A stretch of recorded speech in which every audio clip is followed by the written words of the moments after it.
Hello, this is a guy who likes fanfiction and is too lazy to read, so here is Traitor's face in audio form. Check the description for the links to the author. Chapter 21, Everything is Connected. Mai's eyes sought out her enemies as Appa carried her into the air. The large rock outcropping that had been serving as their hiding space fell away, revealing the attacking forces. Mai nodded as she spotted and identified the vehicles in the lead. It was a trio of tank trains, mechanized transports constructed by essentially taking a train engine car, piling armor and spikes all over it, and then wrapping the wheels in tank treads. They had mainly been used to carry equipment and passengers through contested areas during the war, due to their ability to withstand all kinds of punishment and crash right through even the biggest earth-bending obstacles, but these three trailed just one fully enclosed cargo car each, probably for their coal supplies. With nothing extraneous weighing them down, the tank trains were really tearing up the ground and making good time. She had no doubt about the results of one of them plowing into the Pixia with platinum-tipped spikes.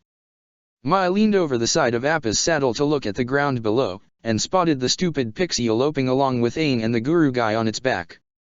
The monster was moving at a speed that was only slightly faster than Mai's best sprint.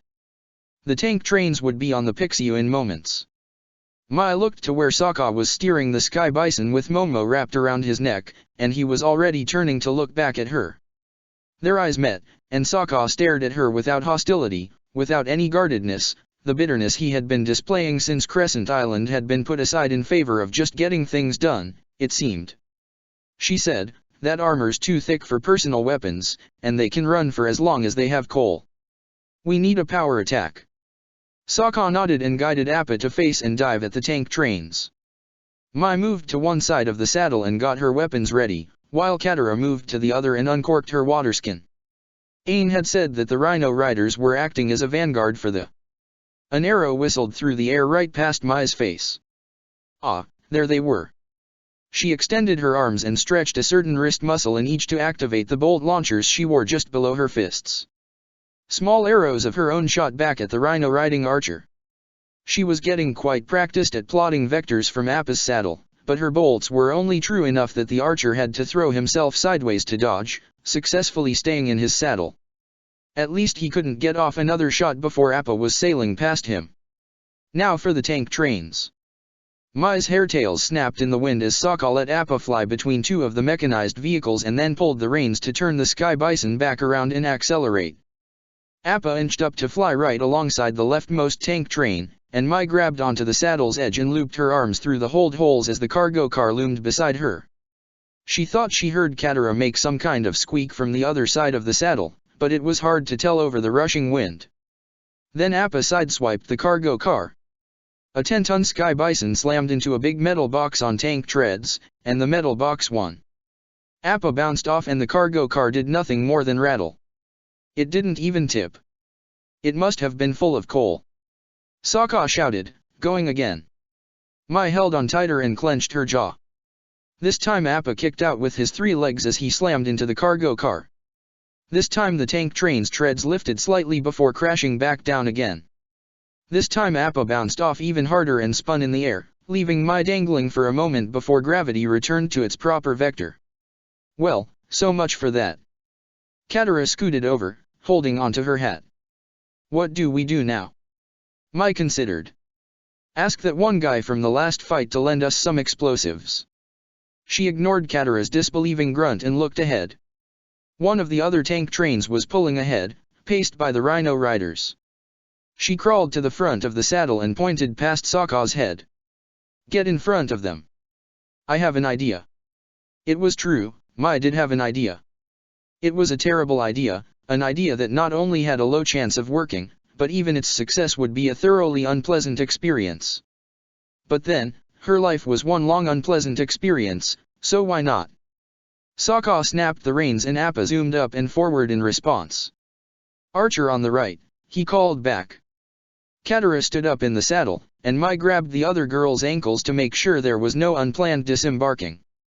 Katara rolled her arms outward and a stream of water threaded out of her waterskin to float in the air. Then Katara snapped a hand to the side in a kind of wave, spreading the water out to flow down and cover Appa's whole side. It solidified into ice just before a series of arrows struck it, and then Mai was grabbing Katara's waist and aiming her along the vector the arrows had traveled. Katara couldn't have even had enough time to focus on her eyes on her target before she was shoving forward with both arms, and the ice turned to water again to burst forward and crash into the archer. He barely had enough chance to cry out before he was knocked out of his saddle.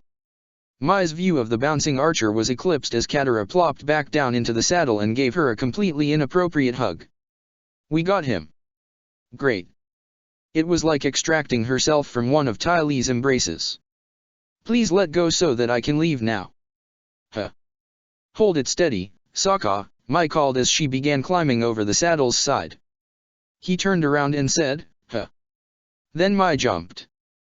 To be more precise, she leaped in a perfect butterfly kick that flared her legs out to spin her body in midair. It lacked Ty Lee's grace. The acrobat would have somersaulted in midair and stuck the landing, but it carried her to the recently vacated rhino saddle effectively enough. Mai landed hard enough to bruise her butt but was grabbing the reins even before she had finished bouncing into place. Okay, she had successfully commandeered one of the enemy mounts and could move independently of Appa for multi-prong attacks. Now what? Aang had never ridden backwards before. Of course, the Pixia was moving forward as fast as it could, following the winding terrain of the mountain, loping along over rocks and around outcroppings while its giant belly swayed with the motion and set the coins within clinking and jingling. The noise reminded Aang of the bells and cymbals of the Guanyin celebration week. The Pixia ruffled its wings every so often, as though fighting the urge to extend them, but kept up a steady run that was far slower than Aang was used to riding on Appa. Aang himself was perched on the Pixia's back just behind the wings, turned around so that he could look straight at Guru Puthik. The Guru was riding properly, facing forward, and both of them were tied into place with some of Sokka's best rope. Aang merely had to lean a little to the side to see the armored vehicles and the rhino riders, with Appa flying his friends above them all. Fortunately, he had the strength of will not to do that. Mostly. Without opening his eyes, Guru Puthik said, "Focus, Avatar Aang.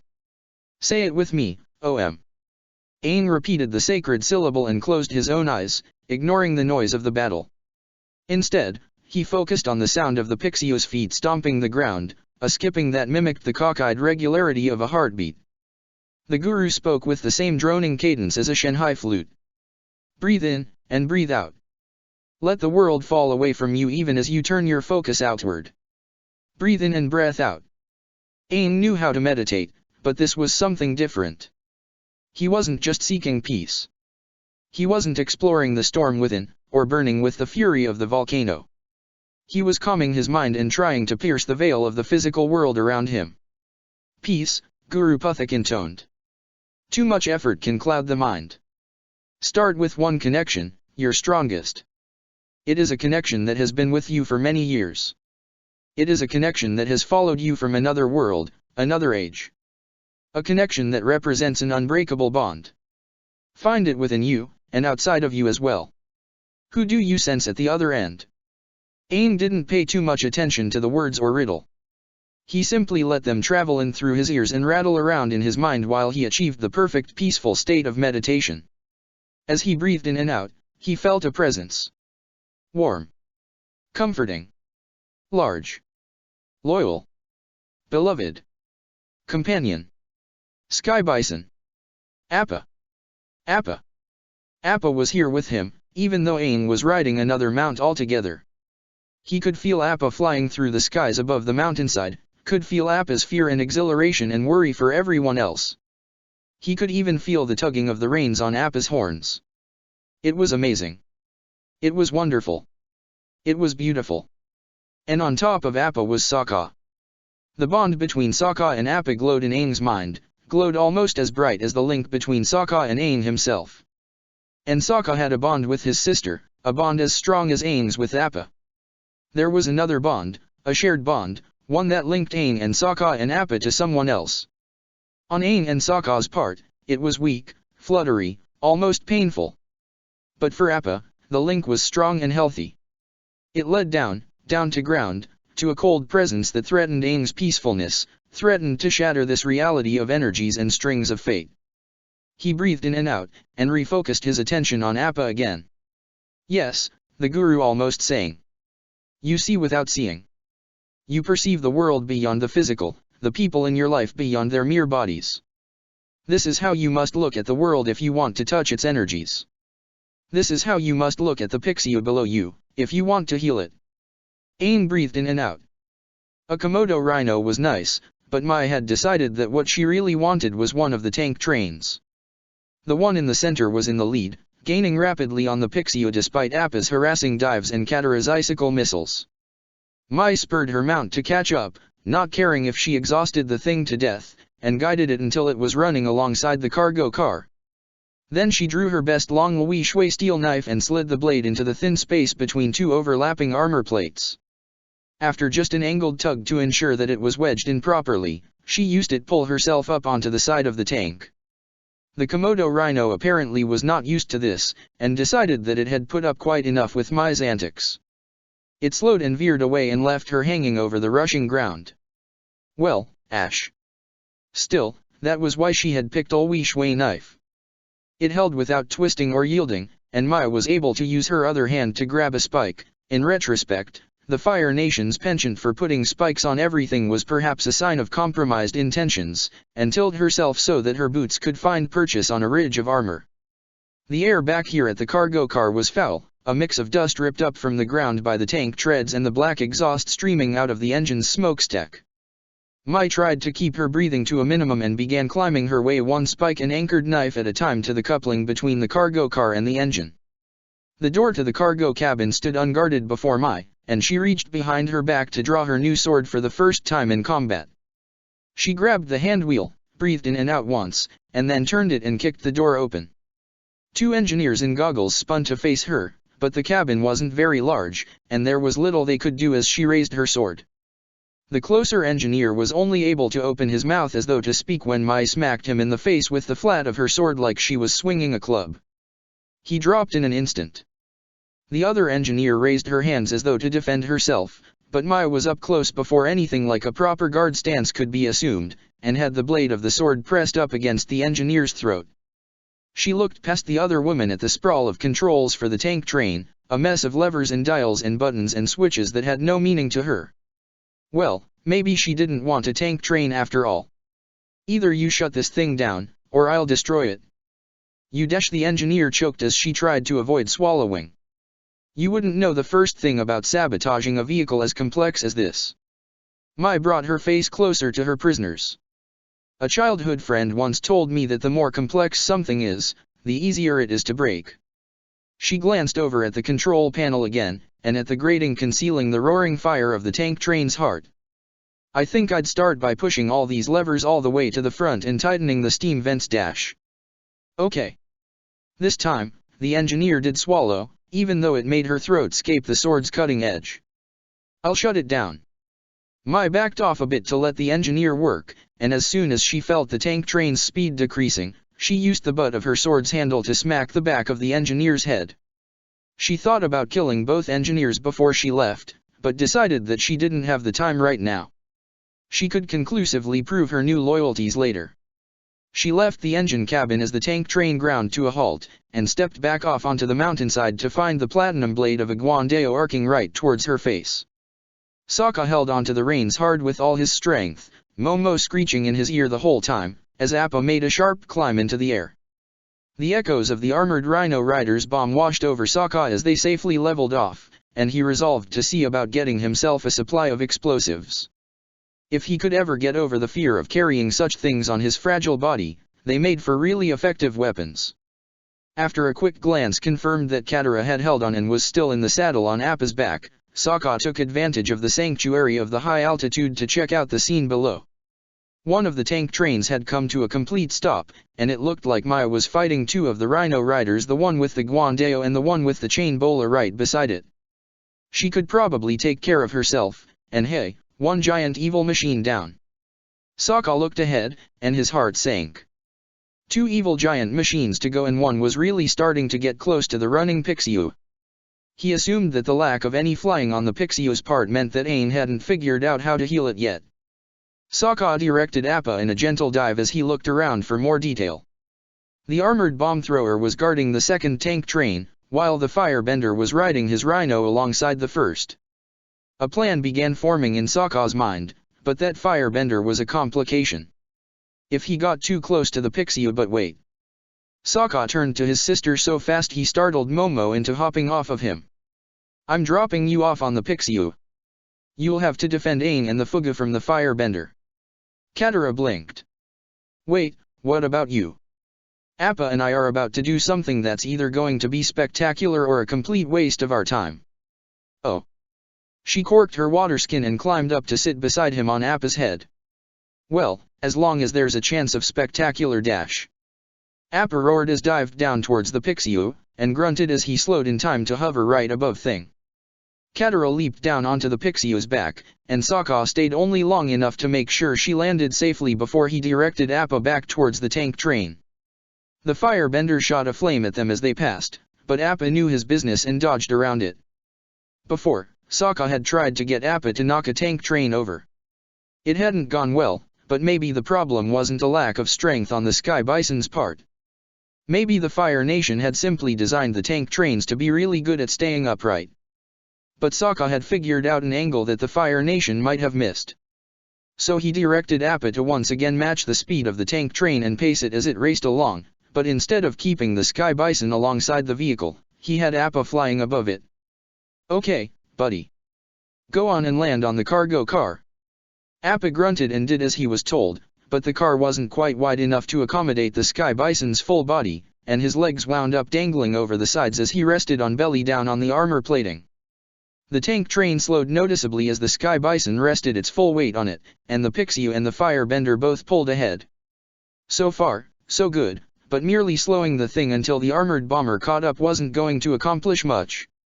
Appa, Sokka said, grab on, and yip yip. The Sky Bison snorted as his legs tightened on the cargo car's sides, and his tail hammered up and down. It felt to Sokka like a hurricane had suddenly come calling, but otherwise the only movement he felt was the running of the tank train. Appa gave a long grunt, and his tail moved faster. Even Momo was flapping with one arm while pulling on Appa's saddle with the other. And the whole cargo car lifted just a little bit. Yeah. Sokka stood up on Appa's head and clapped as hard and as loud as he could. You're doing it. A little more. Yip yip. The tank train was still running, still trying to drag its cargo car. There was just enough play in the coupling to allow these few handspans that Appa had managed to lift. Appa's grunt turned into a full-on roar and the cargo car lifted even further and the rear of the tank train went with it and there was a jolt. Appa let go, Momo squawked, and fluttered in the air above the saddle, and then Sokka saw the most spectacular wreck of his life. Any vehicle designed to run on rails needed a pilot, sometimes called a hippo cowcatcher, to deflect anything that might be lying on the track. It was just a shaped bit of metal like an arrowhead at the front of the engine, right above the ground. The tank trains, even though they had treads on their wheels, had obviously been modified from the trains that the Fire Nation had started using in the last decade, and so had a pilot at its front. But the pointed pilot of tank train was not designed to handle the vehicle being lifted by the rear and angled to point directly into the ground. So the pilot burrowed instantly into the ground and brought the whole tank train to a halt, but there was still a lot of momentum built up in the massive armored assault vehicle that couldn't go forward, and it had a rather long body, so all the force was applied to a circular motion, and the end result was that the whole tank train flipped forward with the tip of its pilot as the fulcrum and slammed upside down into the ground with the full force of its previous motion. Appa had risen just fast enough to not be swatted by a giant armored spider fly swatter. And so Sokka was free to grin as the tank train spun and crashed and tried to both flatten and explode in a single action. But then he noticed that Appa was dropping again. The Sky Bison let out an exhausted groan and plopped to the ground. Hey, Sokka said, snapping the reins. Yip yip, we're not done yet. Appa sighed and closed his eyes. Momo landed on the Sky Bison's head and began petting it right on the arrow. And so Sokka could only watch as the last tank train sped past them. He could only sit there and be grateful as the armored bomb-throwing Rhino Rider raced past them without bothering to toss any explosives. Sokka, Appa, and Momo were out of the fight. Through his connections to his friends, Aang felt fear and pain and pressure. Appa and Sokka were a long way back as the chase continued, and Aang's weak link to Katara actually left her more visible to him by the sounds of her exclamations and movements just behind Guru Puthik. Aang's perception of the world beyond the physical was wavering. He decided that he had to hurry, had to heal the Pixiu now or not at all. He pushed with all his willpower, trying to hammer out a link to the Pixiu beneath him. At least there was something to work with: his appreciation for spiritual matters, his love of animals, his responsibility as the Avatar to protect what was beautiful in the world, and the promise he had made to Guru Puthik. Aang felt all of that as he reached his mind out towards the Pixiu and conjured the energy beyond the creature's physical form.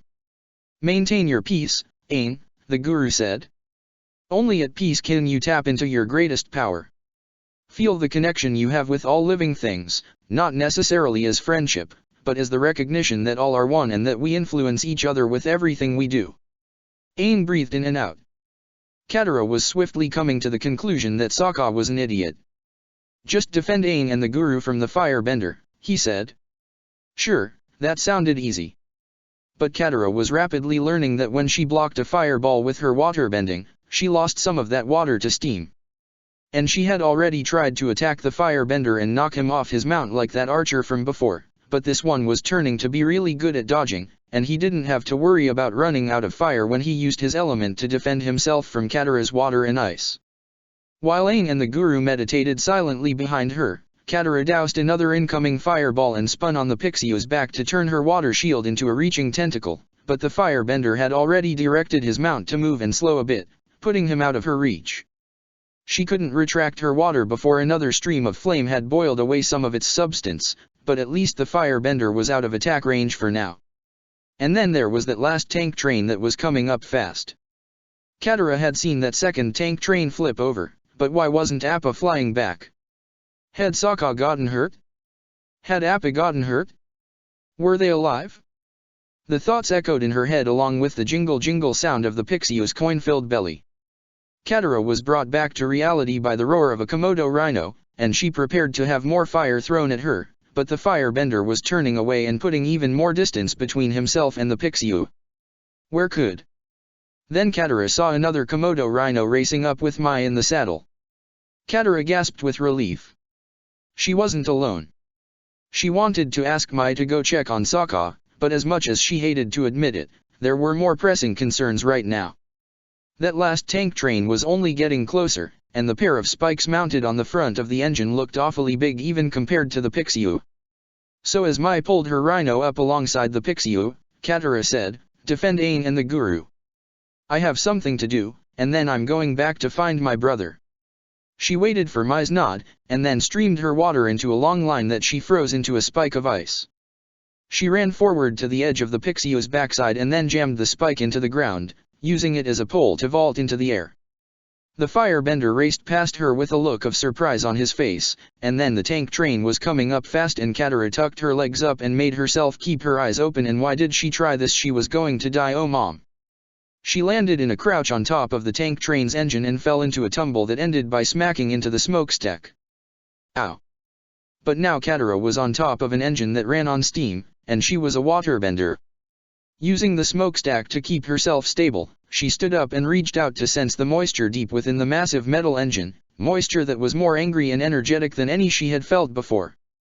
Katara hunched in on herself while she pushed her hands down into the air in front of her, taking control of the steam deep in the boiler and compressing without cooling it. She could feel the power within the steam grow, and it just got angrier and more energetic, and maybe this wasn't a good idea. Katara dodged around the smokestack and ran for her life, holding onto her hat. She hopped the gap to the cargo car just as the front of the engine exploded. This wasn't even like the bombs that the armored rhino rider had been throwing. The force of this blast completely picked her up and threw her into the air with even more speed than her pole vaulting. She was flying with the speed of Appa's steepest dive, and things were moving too fast for her to even begin thinking of a plan. The coal car vanished beneath her and her hat flew off her head and the ground came up to fill her vision, and this was going to be bad. First there was reality-shattering pain, and then there was complete and utter nothingness. Katara had disappeared from Aang's perceptions, leaving him with only one nearby connection that he could feel, the weak, wispy one, the one that hurt to sense. He knew who was at the other end. He would have to trust her. Peace, the guru droned. Power from peace. Ain put his hands flat on the Pixio's back, right on the spot between him and the Guru Puthik, and breathed in and out. He could feel the energy, the linghun, of which the Pixio was made. That was what he had to bend, what he had to reconfigure so that he could heal the Pixio's wing. It was very different from air, as well as water. There was substance to those, a substance against which a bender had to work, but with a nature that could guide a bender who truly listened. With the linghun, it was the opposite. There was no substance, and so nothing against which he could work, nothing with which he could join. Ain maintained the connection, and breathed in and out. The boom of a steam engine exploding and roar of tearing metal let Mai know that Katara had dealt with the last tank train. Not bad for a little sweetie girl. Unfortunately, Mai didn't have time to go back and congratulate her. Colonial monk this close, she had finally recognized him as one of the heroes who helped burn Ba Singh Se to the ground, had been joined in the chase by his armored explosive specialist, and together they were coordinating to keep Mai busy. They were coming at the Pixio on their Komodo rhinos from two different directions, dividing her attention. What wouldn't have been a problem for a weapon-class Fadeo dagger specialist on solid ground was a bit different for one riding an unfamiliar mount. As if sensing her hesitation, both rough rhinos put on more speed and came at the Pixio like a pincer. Monk flexed his arms in preparation for his fire bending while the armored annoyance reached towards his belt for more of those little explosives. Mai analyzed vectors, grabbed some razor discs, cursed her choice, and decided that the guy with the bombs was the bigger threat. She threw at him first, aiming a razor disc at the space where his explosive-laden hand would briefly stop as he reached back in preparation for his throw, and then looked back over at Monk. She lined up her next razor disc as the first struck the tiny bombs in the armored annoyance's hand and pulled them away from him an instant before they exploded. Mai flinched against the blast and the yelling armored bomber as he and his dead mount bounced past her and tightened her legs on her saddle as she threw at Monk's head. The razor disc spun through the air while she prepared some follow-up razors, but squinting against the wind of her riding, she realized that the arc of Monk's approach against the Pixio had changed since she took her shot. The vectors weren't going to line up. She had missed. She was already throwing a trio of razors, but Monk punched his fists right at the meditating riders atop the Pixio. Ain tried to maintain his connection to the Pixio, to the linghun energy, to the world beyond the physical, but he felt adrift in its alien feel. His friends had been left behind, beyond his perceptions, and his connection with Mai was too weak to block out the pain, the feel of the Pixio's body, the whipping of the wind, the sounds of crunching rocks and jingling coins, the grind of his teeth as they pressed against each other. Ain gasped, and his eyes opened as the world beyond the physical disappeared. He opened his mouth to apologize to Guru Puthik, but he could already see the understanding in the old man's eyes, the sad, consoling smile beneath the fluffy white beard. Then that image was consumed in fire. Ain cried out as the fireball exploded against the Guru's body and tried to get up to help or defend his mentor or do something, but he was still tied down to the Pixio. Ain frantically looked around, trying to find the source of the fire, and spotted the rhino rider to the side.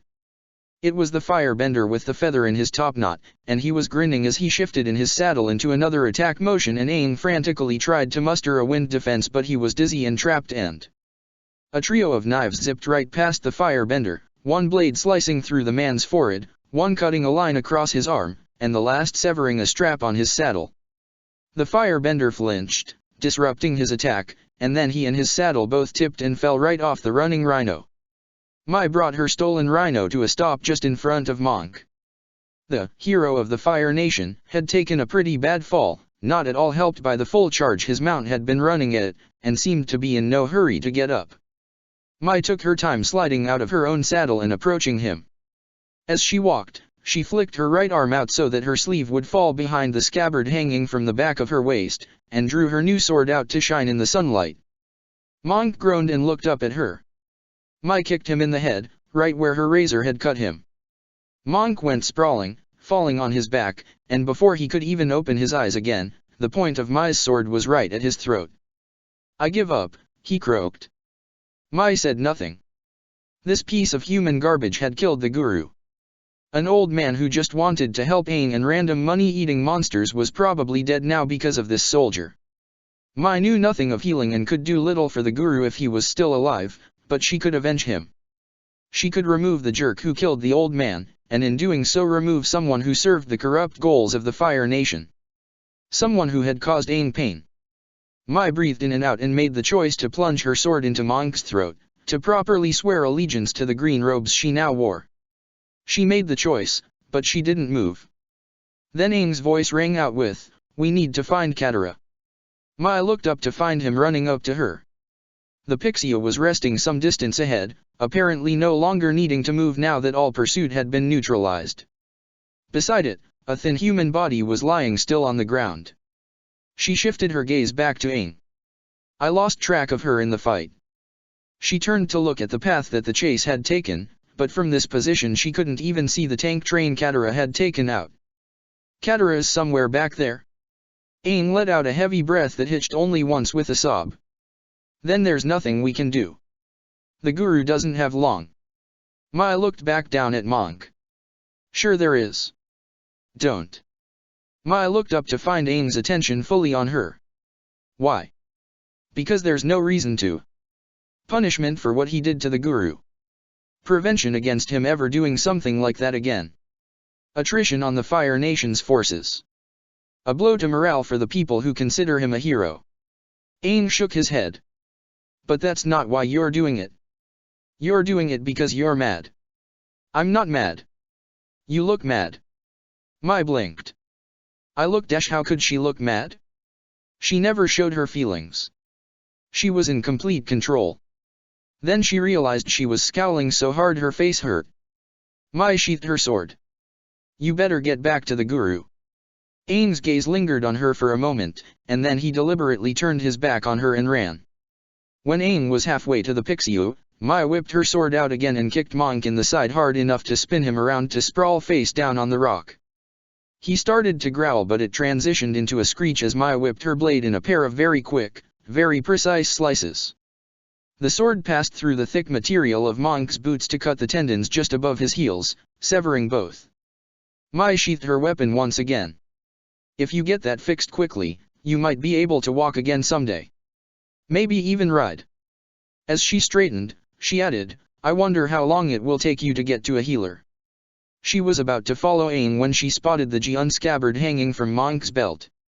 She reached down and unhooked it, ignored by the screaming firebender, and drew the blade. It gleamed in the sunlight, more than any steel weapon. Platinum. This is mine, now. She ran over to the Pixiu. Aang kneeled beside the guru, who was lying on his back on the ground and straining to breathe. Mai had to avert her eyes from the burns and wounds on his chest, and the fireball scar on her own side ached in sympathy. Yet there was no expression of pain on the guru's face. Mai had no idea how that could be. Even the damage to his body's ability to feel pain couldn't account for the peaceful face he wore. The guru opened his eyes and smiled. Ah, you are still here. That is good. His eyes went to Aang. I am sorry I could not stay longer, but this was part of my vision, too. You dash, his voice faltered for a longer moment, but after taking a breath, he continued, you know what you need. Don't give up. The world it is counting on you, but I believe in you. Then he turned to Mai. Please take my hand. She blinked, not sure why he was paying her any attention, but she could hardly refuse a dying request. She took the guru's dusty left hand in both of hers.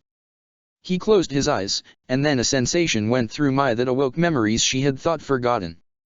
Of coming home after one of her parents' boring parties to find her uncle visiting. Of the first time she saw Tom Tom, and he spit up on her. Of laughing at Ty Lee's experiments with dancing. Of getting her first pair of bolt launchers from Ajula. Of Zuko, before he. She focused again on the guru, who opened his eyes and gave a stiff nod. Your family still lives, as do your old friends. Your actions on the Crescent Island, they did not kill them. Mai yanked her hands back. How could he know? What proof did they have that his magic junk could actually find people across the world? And how dare he presume to know what she was thinking? Zuko had probably died when the volcano exploded, and if he had survived, then he would have brought word of her treachery back to Ajula, and maybe even the Fire Lord, and then her family. There was no way they could all be alive. She didn't deserve that.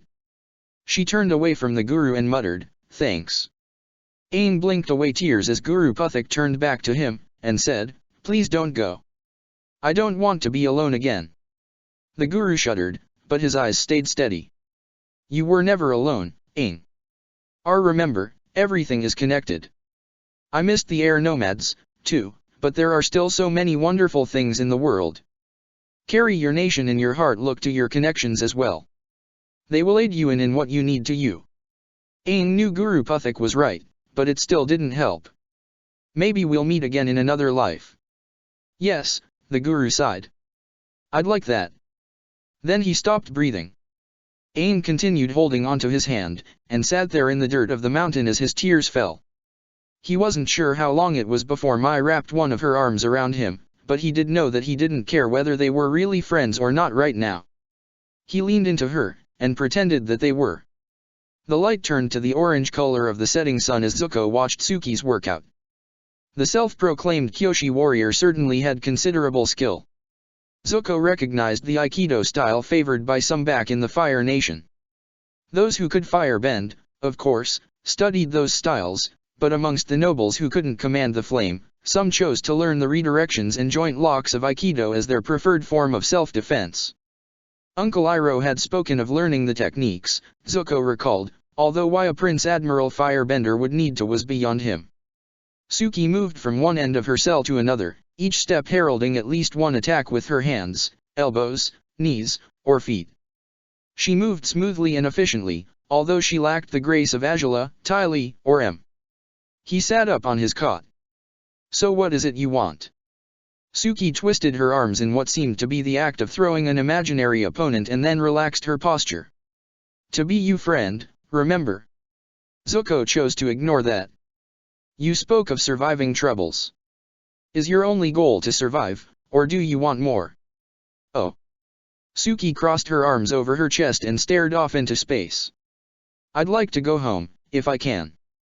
Kyoshi Island really is beautiful, and I know all the people there, but I've been gone a while, and no one would have any idea why I disappeared.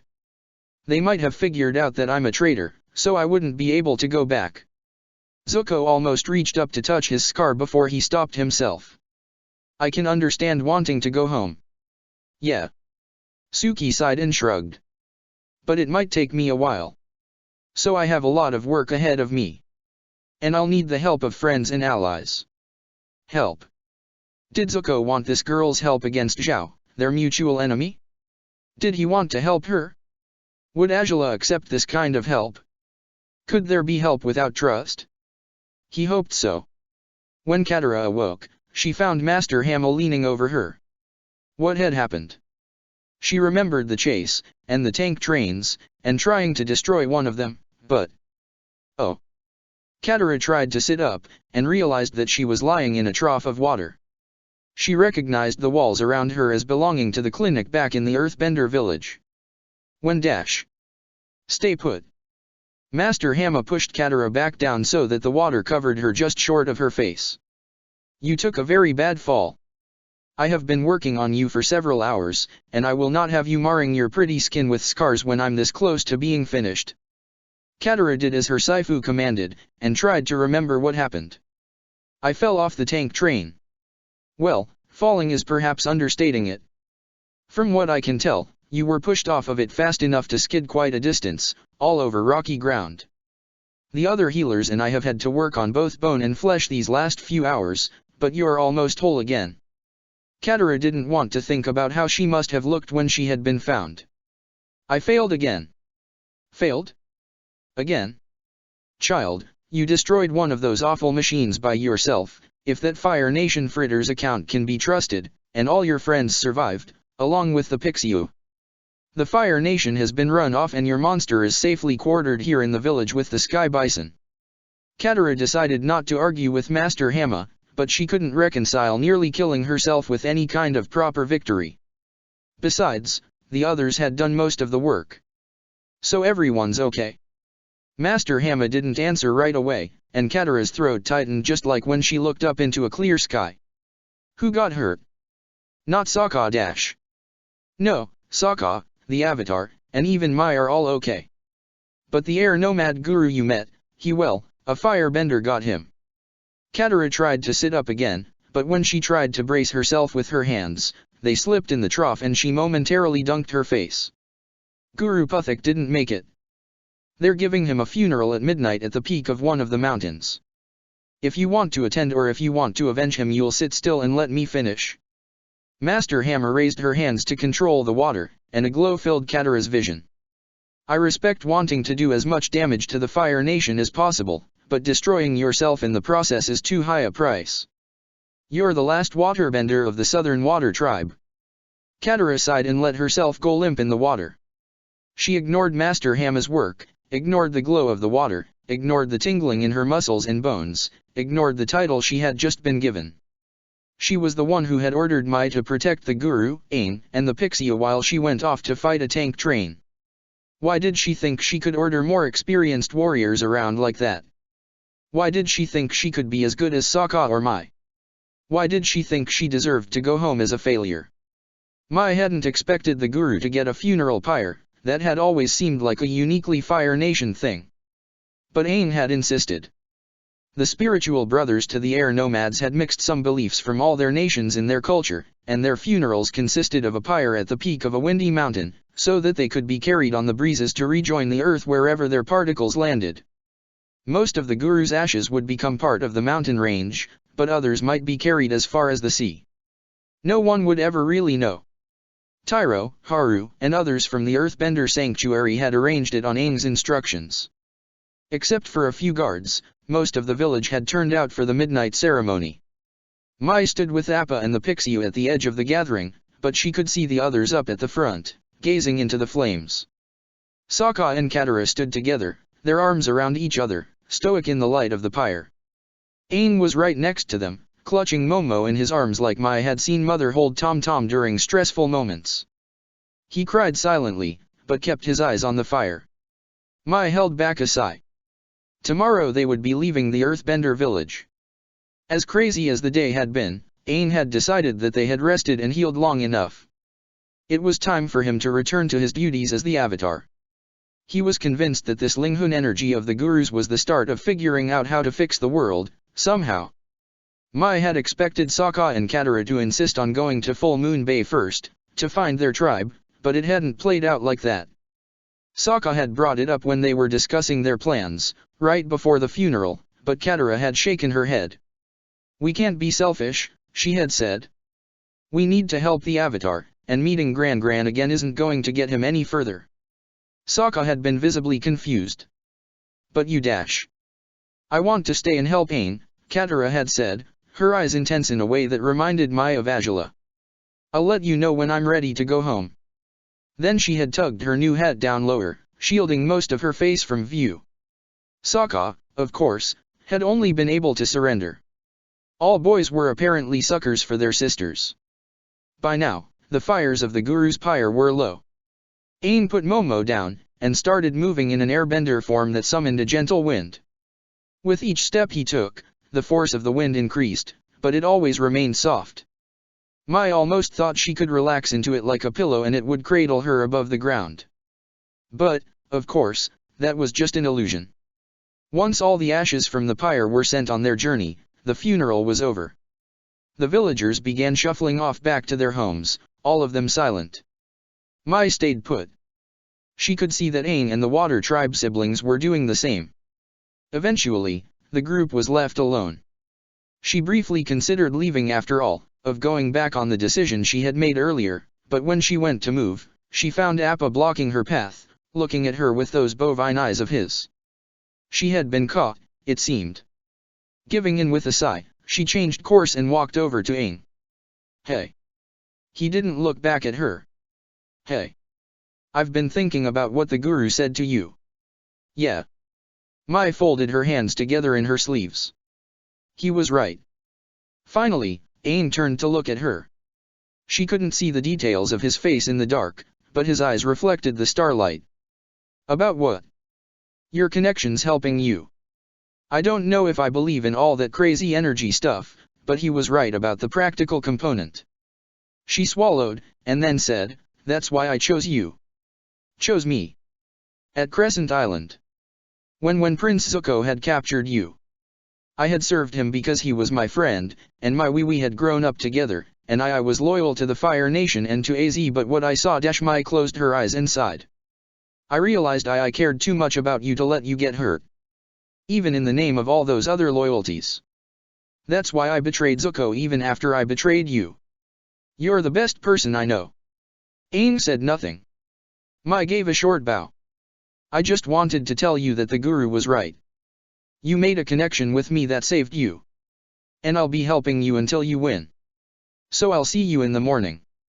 She turned to get the lantern she had left shuttered over by Appa. She would need it if she was going to find her way back down the mountain in this. Wait. It was Katara's voice. Mai turned, hiding her surprise. Katara had stepped away from her brother, and had her fists clenched in front of her in what was either a weak fighting stance or childish excitement. Katara looked to Aang. Try to heal the Pixiu again. Aang blinked. Now. Yes. She turned to look at Mai. Stay with us. We'll all stand around Aang while he tries. Aang was still for a long time, and then he shrugged. I guess it's worth another try now that no one is trying to kill us. Sokka grunted. There's a certain logic to that. Katara nodded, and started actively herding the boys in the direction of the Pixiu. When Mai hesitated, Katara came back and grabbed her hands, pulling her over to the rest of the group. Momo scampered along and climbed up to sit on Aang's head, while Appa even shuffled over close enough that his breathing ruffled everyone's clothes. The Pixiu looked back at all of them with eyes that were shining in the starlight, and its grey fur had a misty quality. Mai could believe it was part dragon, even though she had never actually seen one, but it apparently had no desire to eat a traitor like her. Aang closed his eyes and reached out to lay his hands on the Pixiu's chest. His breathing became slow and loud, and the Pixiu let out a long, low honk. Mai waited, standing close to all the others, and watched. Aang's breathing continued, and the Pixiu spread its wings out and lifted its head to look up at the stars. Then it lit up, chasing away the darkness of the night with a glow that Mai had seen before. It was the same glow of a certain iceberg she had encountered near the South Pole. The glow went on until Mai had to turn away from it, and then it abruptly went out. She blinked and rubbed at her eyes, her night vision ruined, but the Pixiu's grey fur stood out enough that she could see the way its wings were now matched. There was no more injury. Aang had done it. I did it. Even in the darkness, Mai could make out the grin on his face, and she could hear a lightness in his voice that had been missing since the Guru's death.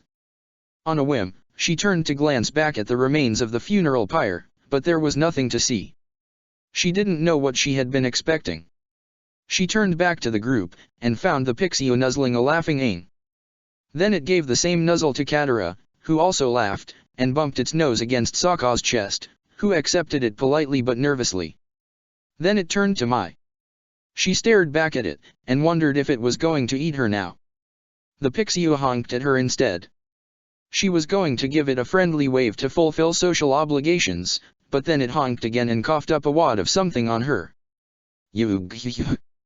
She held her hands out from her sides, trying to avoid being sick.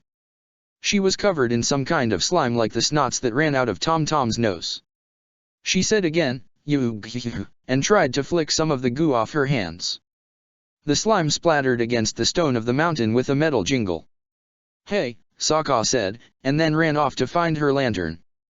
When he angled the shutter to shine the light on her, she found herself glistening with both the moisture of the slime and the gleam of polished coins that were scattered throughout the goo.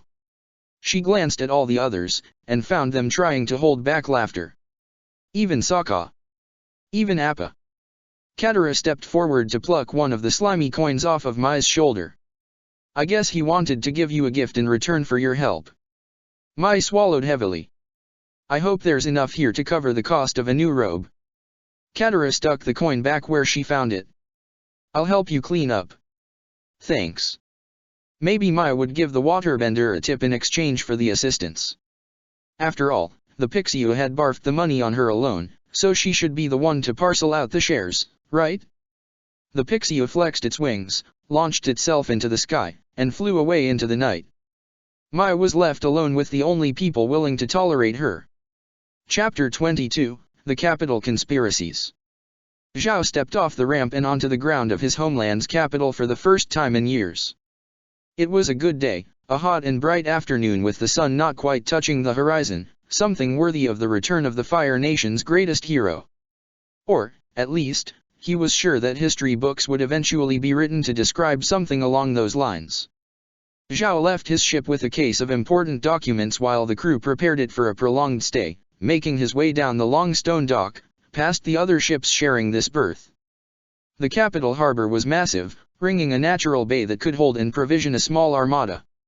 The solid stone gate at the far end of the harbor let the seawater in while preventing any ship, even the greatest Earth Kingdom attack vessels, from getting through without an invitation. Today, there were a mix of both military ships and some civilian cargo vessels docked and generating a buzz of productivity. Zhao took it all in, enjoying the energy of the place. He had never before brought a ship under his command into the harbor, but today he had a special invitation. Admiral Chan was eager to talk with him, after his last report. He had expected some kind of welcoming committee, but not the familiar face waiting for him at the end of the dock. "Father. This is a surprise." "Hello, Commander." Lord Zhao, former governor of Chengling, nodded. "I'm pleased you escaped Crescent Island unharmed." Zhao the younger nodded acknowledgement of the professed concern, and together he and father walked over to a small depot where he could requisition a rickshaw ride to the local settlements. "So what brings you to the capital? I thought you were enjoying retirement." "Oh, I am. But I dash." Zhao. Zhao turned at the shout, dimly noticing father doing the same, to find a gray-haired man in the armor of a navy officer stalking towards them through the bustle of sailors and dock workers with a wave. As he watched the approach, Zhao realized that the shouter was weaving a bit, and spotted a jug hanging from the man's hand. So, even in the capital, there were those with so little appreciation for their rank and power that they destroyed themselves with drink. Then he realized who, exactly, the approaching man was. The thin scar over his eye, legacy of an Earth Kingdom broadsword that had come close to splitting his skull, was unmistakable. "Master." Admiral Zhang stumbled close and smiled. "Zhao. It is you." "Both Zhaos. Well, that's a rare find. We should celebrate." He lifted his jug and tipped it for a long pull. Zhao could scarcely believe it. "Master. It had to be some kind of prank." Zhang was far too uptight to let himself become like this. His whole philosophy was about self-control and discipline. How could he do anything to excess? Zhang laughed. "What, don't you remember me? I taught you firebending." Zhao looked to father, who had decided that the view of the bay was more absorbing than anything about this encounter. "Coward." Zhao turned back to his old master. "You shouldn't be in public like this." Zhang's face tightened into a scowl, and his cheeks grew even redder. "Why not? Why not? I'm celebrating. We won the war, Zhao. We burned them all. Glory to the true power of fire, it will burn the whole world and leave the survivors choking on ash." He took another long drink from his jug. "Ash goes down better with a good drink." Zhao couldn't help but shake his head. So this was what victory did to the weak? "Go home, master. I will not talk to you while you are in such a state." Zhang's eyes went wide, and for a moment he drew up into a tight stance that Zhao recognized as a proper fire-bending form, but then he coughed, and deflated into a stump. "Lick ash, Zhao." He turned and began stomping towards the rickshaw depot. "It's all we have to sustain us, now." Zhao purposefully turned away. "I don't think I've ever been so surprised in my life." Father, his attention no longer on the bay, nodded. "He won't be long for service. They'll find a way to retire him and make space for new promotions." The thought cheered Zhao. The need for new admirals was always a good thing for ambitious commanders, and it was time for his ambitions to pay off. "You were saying what brought you to the capital?" "Ah, yes." Father reached into his sleeve and produced a rolled-up piece of paper. "It seems that a telegraph message was misrouted to me. Some communications officer found the wrong Zhao in the indexes, most likely. It's encrypted, but I recognized the headers and realized it should have gone to you. It seems that High Command is taking an interest in whatever your current assignment is." Zhao froze and grabbed for the message. Father was right, it was still encrypted and so indecipherable without a decoder, but anyone who had served the government would recognize the level of security. This needs to be kept quiet. I know. Everyone believes I'm here to visit some friends. Zhao let out a breath he hadn't realized he'd been holding. Good. He turned to go order a rickshaw, but father took a half step to block his path, and Zhao had to bite down on a flash of annoyance. Was there something else you needed? Father stared at him with a face that Zhao truly hated to look at, for it was so much like his own, and he disliked the reminder that old age awaited him. I'm not going to ask what you're getting yourself into, and I know better than to try to stop you. But pace yourself. Reaching too fast and too hard can be fatal in the capital, and there are intricacies that can spell the difference between a house in the caldera and a knife in the back. Zhao sighed. Between father and Zhang's more sober ramblings, he had heard more than enough of this kind of thing for a lifetime. I'll remember that. Now if you'll excuse me dash. Father leaned close and whispered, there are rumors that Prince Zuko was involved in whatever happened at Crescent Island. They haven't spread far, but the people who talk of such things have an intense interest. You wouldn't happen to be getting involved in such a nuanced situation, would you? Zhao didn't say anything for a long time. So father had come to deliver two things, the misrouted message, and a warning. This was trouble. He had hoped to at least be able to speak with high command before earning this level of interest. What had leaked? Who had leaked the information? I certainly wouldn't place myself in such a situation without an appreciation for the nuance. Good. Father nodded, and stepped back. It was nice to see you, son. Have you kept up with your sword work? Zhao snorted. I'm a firebender, father. I don't need a Jian to fight. He pushed past the older man to finally requisition a rickshaw and get going. It depends, he heard father say as he walked away, on the kind of fighting you have to do. Piandao had not expected a position as a royal aide to be particularly engaging when he had first accepted it, but he wasn't the type to let expectations get in the way of reality. Prince Jose had, over the years, never been a dull master. Still, Piandao found that he had only started to enjoy his job after Prince Zuko's banishment and Jose's subsequent change of heart. He was spending a break with some calligraphy practice in his own little room in Jose's suite when one of the prince's private guards brought a missive. Sir, this was dropped off for you. Piandao nodded at a clear spot on his desk, and the guard left the letter there. Only after he had finished his line of characters did he finally pick it up to review. It was coded, of course, but not in any of the mathematical ciphers that the military had developed. No, this letter looked like a rambling letter from an old friend, something that wouldn't have prompted any respectable team of code breakers to apply their craft. To Piandao's eyes, though, it was an important notification indeed. Lord Zhao had confirmed that his son knew something about Prince Zuko's disappearance at Crescent Island, and was of the opinion that the something in question was not Zuko's death. The younger Zhao would have been more defensive, more nervous, if it were a matter like that. So Zuko was probably alive, and Commander Zhao probably knew something about it. Well, that was good news. Of course, Piandao already knew about Zhao's planned meeting with Admiral Chan and High Command's involvement, but this clarified the picture somewhat. There was a conspiracy in the making, one that would revolve around Jose's misplaced son. Further details were needed, of course, but Piandao's spy network had never been able to penetrate the top layers of the military. Too many were still loyal to Iroh, even after the older prince's rebelliousness, but they were just taking their cues from the Fire Lord. Old man Ajalon hadn't disinherited his firstborn yet, so it made sense to stay loyal to Iroh in the expectation that he would someday be Fire Lord. And Jose certainly had few enough friends. Most of Piandao's little spy network was actually made of his own old acquaintances who were willing to do him favors in spite of his service to the younger prince. Well, Piandao certainly hadn't embraced his duties because he thought they would be easy. Granted, the alternative at the time had been death. Perhaps he would pay a visit to Zhao's ship, down in the harbor, and see if he couldn't get a look at the vessel's logbook. Seeing where it had sailed recently might be helpful in locating Prince Zuko. After all, running a spy network for his master was really just a hobby.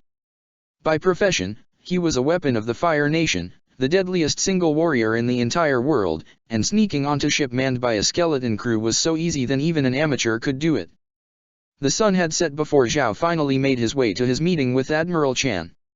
Although the Fire Palace was officially the headquarters of both the Army and Navy, that was only because it was the home and workplace of the Fire Lord, who held the highest level of command.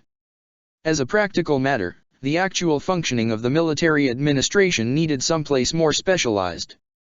The latest Central Command building was in Lower Harbor City. Harbor City itself existed in two parts. Zhao made a point of never going to Upper Harbor City, which sprawled out from the north end of the Royal Plaza and climbed the base of the sleeping volcano that housed Caldera City. It was a dense factory settlement where top-secret projects were assembled from materials brought in through the harbor. While that would have seemed a good place for the military headquarters, Upper Harbor City had the unfortunate characteristic of being home to a large labor class and, with it, a sizable criminal element. It would have seemed untenable for such people to thrive in proximity to the caldera, but Zhao knew the truth was that most of the criminal enterprises in the city were sponsored by nobility. It pleased the people in the caldera to have assassins, thieves, and thugs available both outside their own city but unavailable for a meeting on short notice.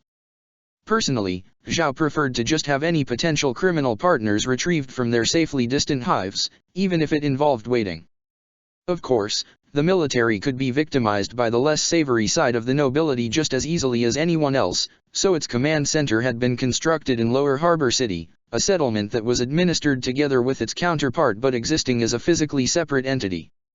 Lower Harbor City branched off from the east side of the Royal Plaza and its security was firmly under the control of the Fire Navy. Although the Army and the Navy maintained their traditional rivalry, there was no question that they could count on each other against non-military influence. Zhao agreed that if people wanted to influence the greatest military power in all of history, they could join up like he did. So it was to Lower Harbor City that he went with his ship's logbook locked up in a heavy wooden case, passing through substantial checkpoints until he came to the Central Command building. He was soon ushered to Admiral Chan's office. "Commander Zhao, reporting as ordered, sir." "Zhao, you made it alive." The Admiral gave the grin that had made him such a darling of the local social scene as he rose from his desk and accepted Zhao's bow. For his part, Zhao had no idea what to say to that without sounding insubordinate, so he came up with, "You, too, sir." Chan laughed, and probably thought the remark was actually humorous. There were times I wondered if a hit team would be jumping out of the shadows, but there were no incidents. He sobered, and clasped his hands in front of him. "I hope you're still invested in this, because there's no backing down, now. As soon as I got word of your ship entering the harbor, I scheduled a session with as much of high command as I could scrape together." Zhao stood straight and proud. "I'm more convinced than ever that I need to go forward, sir." I had no sooner stepped on the harbor grounds than I encountered rumors and manipulations that have me worried. Admiral Chan's gaze turned into a squint. "I see. Perhaps this should be a closed-room meeting." Zhao resisted the urge to smile. A closed room meant that no aides, no security guards, no extraneous people of any kind would be present. He was being taken seriously. "I think that's a good idea, sir." Chan bobbed his head in agreement, and motioned to his desk. "Why don't we go over the full details of what you're going to say? We have to make this good." "We, eh?" Zhao gave a small bow. "Thank you for the opportunity, sir, but I've already settled my presentation. I would hate to deny you the opportunity of taking the lead in asking questions during the session." Admiral Chan blinked as he processed the implications. Of course, the moron wanted to try and take some of the credit from Zhao by making himself part of the presentation, but if he thought he could look better by showing leadership skills and responding first to Zhao's theories, yes, most considerate of you, Commander. Very well. I assigned you an office for as long as you're here. Let's take a quick look before the meeting, and I'll introduce you to the staff." Zhao smirked. He could learn to play these games. And perhaps soon he would be able to play in the highest league. "I can only think that my theory was correct," Piandao said that evening in Oze's parlor, "because I couldn't find the logbook anywhere on Zhao's ship. I made a full search of his cabin, and managed to piece together a very thorough look at the bridge, but I couldn't find anything detailing where the ship has been. He bowed his head and stood awaiting any criticism.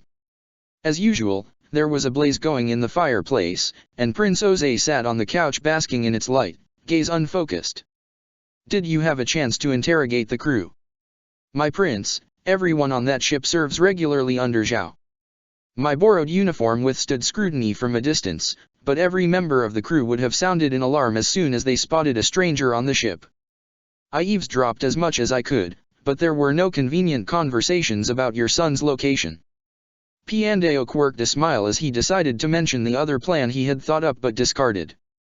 We'd have to stage a kidnapping and full interrogation, and frankly, it would be awkward even for me to drag a body from that ship all the way to Upper Harbor City, even in the dead of the night. And if he's secured his logbook, I'm sure Zhao has made sure his more knowledgeable crew members are relatively safe. Prince Jose's eyes finally focused on Piandao. But Zuko is alive. You believe that? I trust my source, Your Highness, and the source knows Zhao well. I am confident in the analysis. Prince Jose let out a heavy breath. I knew he was alive. I could feel it. Angela will be so relieved she didn't lose him. Piandao doubted it, but that matter was, fortunately, outside the scope of his responsibilities. What would you like me to do? I'm worried about what has brought Zhao all the way to the capital. Zuko is our only priority right now. Jose stood up, shoulders squared and with a touch of his old hardness darkening his face.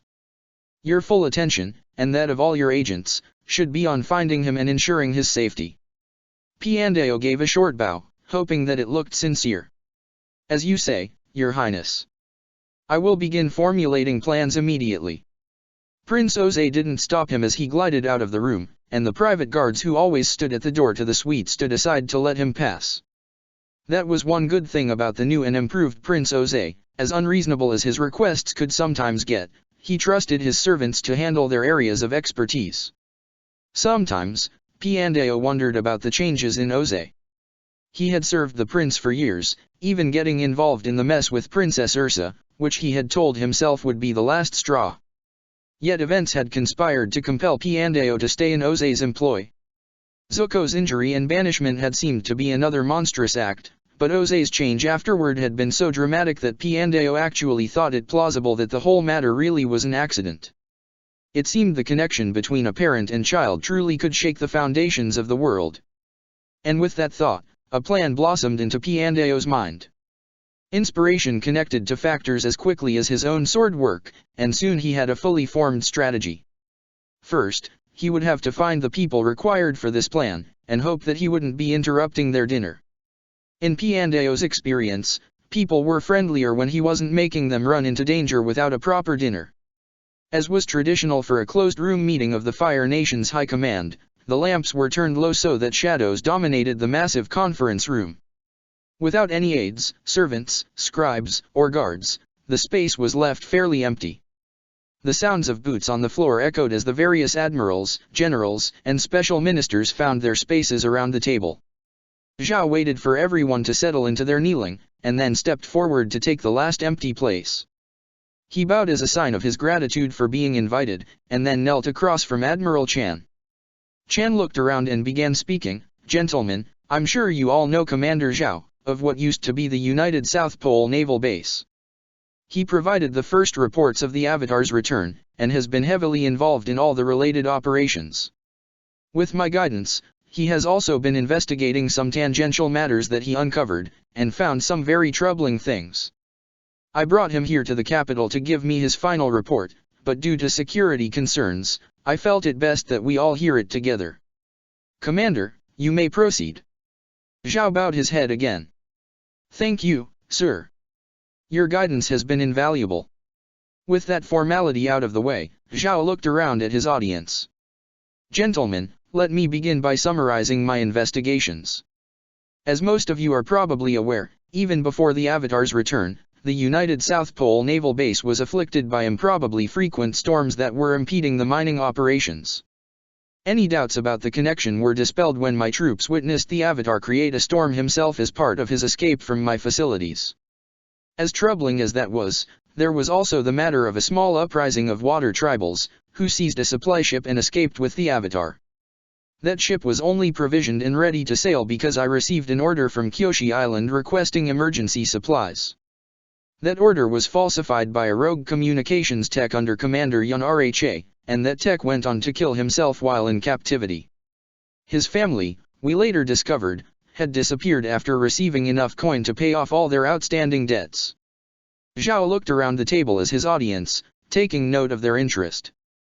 To be clear, one of our own was subverted to assist organized rebels by forces operating in the homeland. Admiral Chan leaned forward. He knew this much already, but was playing his part exactly as they had planned. And do you have any leads in this regard? Well, I'm glad you asked that, sir. Zhao shifted his gaze around to meet everyone's eyes. The key, of course, is the Avatar, who I diligently helped pursue all the way to Crescent Island.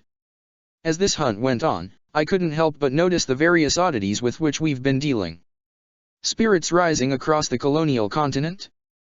Mysterious storms affecting the very platinum mine we're depending on to combat the spirit threat? And then pirates begin striking at our shipments of the platinum. It started while I was investigating Kyoshi Island, but I'm sure you've all seen the reports that there have been further attempts. Someone wants the metal for something, but it's largely useless, except for our own special needs. And, of course, the Avatar eventually appeared at our Crescent Island prison base, but do we know why? Admiral Chan nodded. He wanted to free the waterbenders. There was a report from the base commander that a water tribe man evacuated the prisoners, before his voice trailed off. No one liked to talk about how the Avatar had destroyed the base there with the power of the volcano, especially given the caldera's importance to Fire Nation society. Zhao nodded. And so we come to the matter that I felt I had to report in person, here in the capital. Chan didn't react to Zhao's taking full credit for the decision. All of the officers here were fully invested in his narrative. Excellent. While I was attempting to pursue that Avatar to Crescent Island, the volcano exploded. I think it's widely accepted that the Avatar was responsible, but I stumbled across a new factor. I pulled Prince Zuko himself out of the waters around Crescent Island. He was in violation of his banishment, and he was holding the Avatar's ancient nomad staff. There was a collective intake of breath around the table, except for Admiral Chan, who said, Prince Zuko was pursuing the Avatar. It's possible. Zhao leaned forward. But it's rather interesting how, if that's the case, Zuko was able to beat everyone else to the island. For that matter, how was the Avatar able to land on the island in the first place? We knew ahead of time and oriented our defenses to look for flying insertions, but no one at the base had any idea he was there until the volcano erupted. And do you all recall who assisted the Avatar's escape from the South Pole? Besides, the tribal rebels, I mean. Admiral Chan sat up straight with a jolt. Caldera Yumai. Azula's companion. That's right, sir. I did a little research into her past, and it seems that she was betrothed to Prince Lu Ten for a time, until Prince Iroh broke it off after the conquest of the northern tribe. It's not hard to imagine that her loyalty to Prince Ozai's faction must run deep. And I saw her on Kyoshi Island, attempting to transmit something over our telegraph equipment in the Navy base. I tried to kill her, but she was saved by the rebels. So we have Prince Zuko found near the Avatar, his sister's closest ally assisting and accompanying the Avatar, top-secret information being disseminated to rebels and pirates, and the military communication system being subverted in service to the Avatar. Zhao paused, and made sure he had everyone's full attention for his conclusion. He hadn't shared this part with Admiral Chan. I believe that Prince Ozai is running a treasonous conspiracy in cooperation with the Avatar. The following silence filled the room like the ash clouds of an erupting volcano.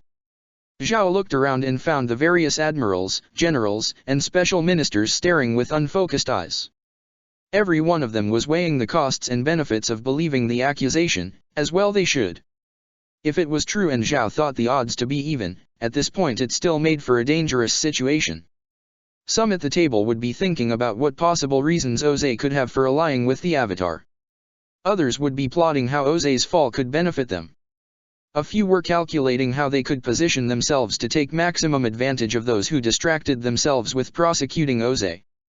None were carrying it far enough, so Zhao added, I have Prince Zuko in a safe, secure location.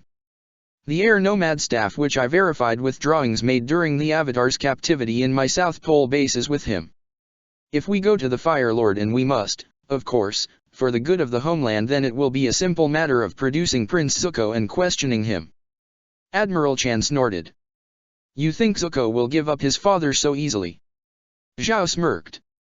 Sir, I don't think it matters.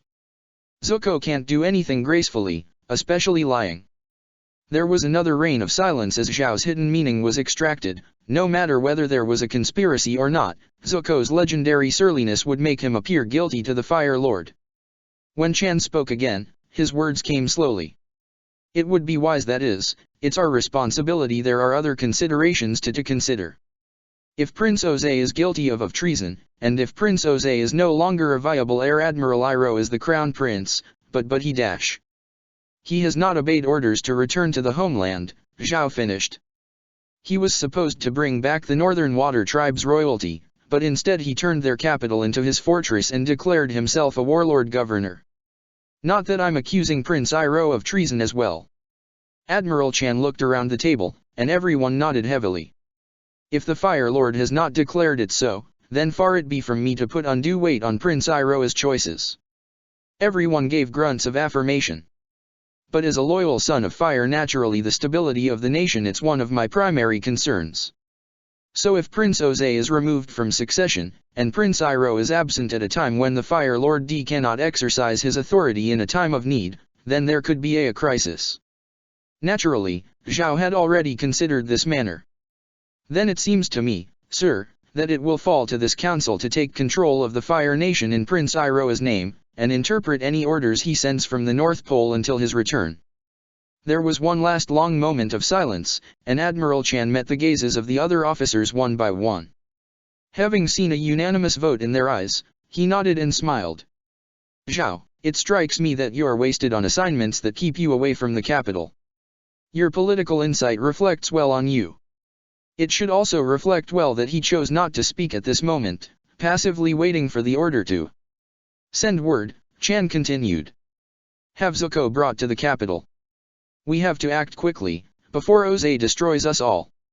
Zhao suppressed a smirk.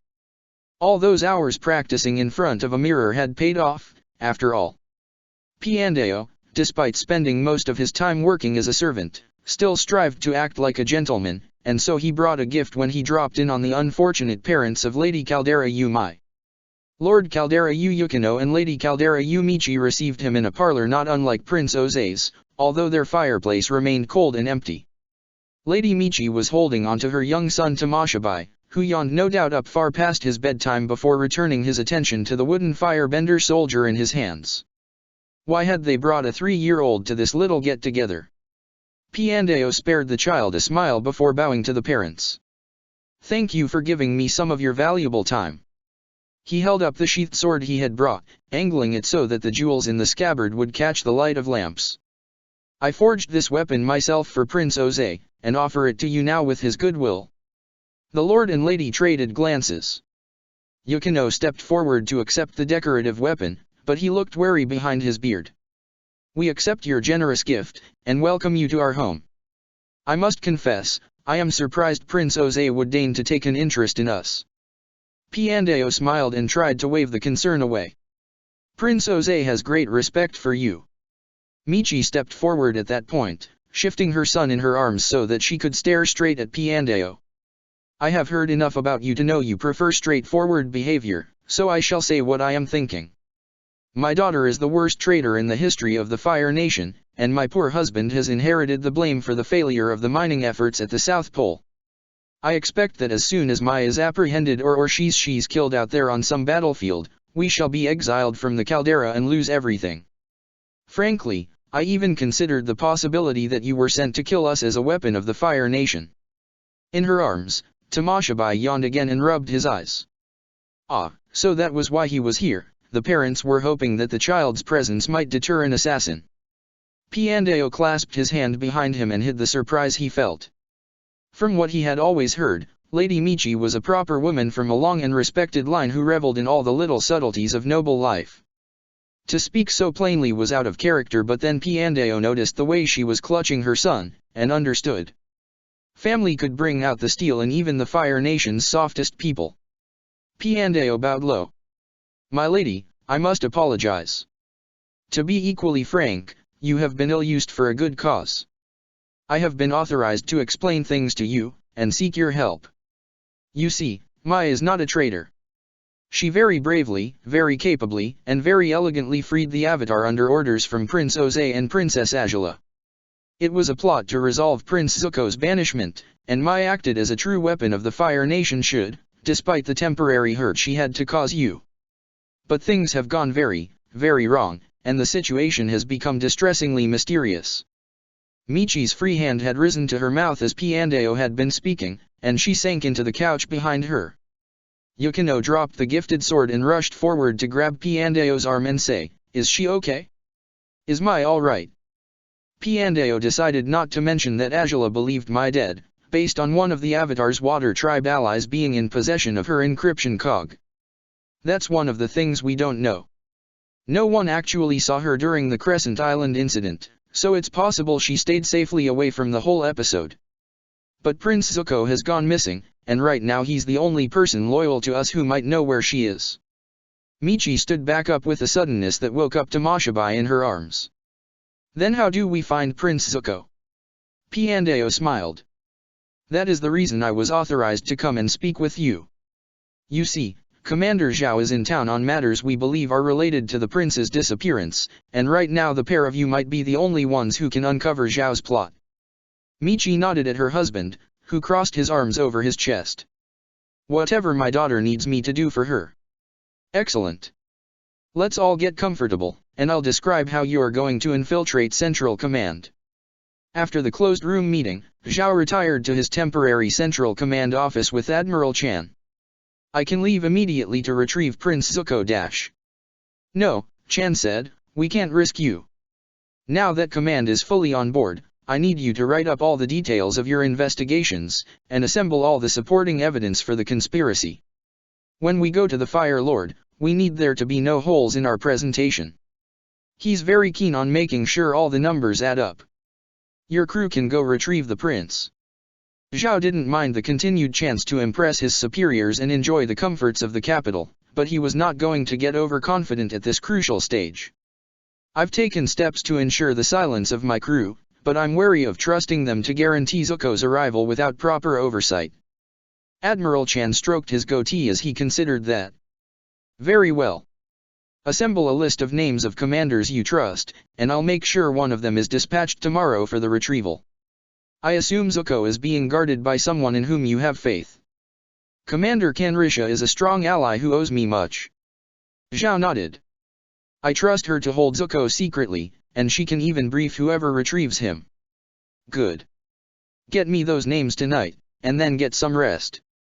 We're risking enough that we can add the danger of working ourselves to death over the next few days. Admiral Chan laughed, and accepted Zhao's bow before heading back to his own office. Zhao finally allowed a smirk to fully blossom on his face. He had done it. He was finally being recognized as he deserved, and would use Prince Zuko to rise to the very top of the Fire Nation. Then he could sit back, accept a promotion to Admiral, perhaps even High Admiral from the Fire Lord himself, and command others to hunt down the Avatar and Mai for him.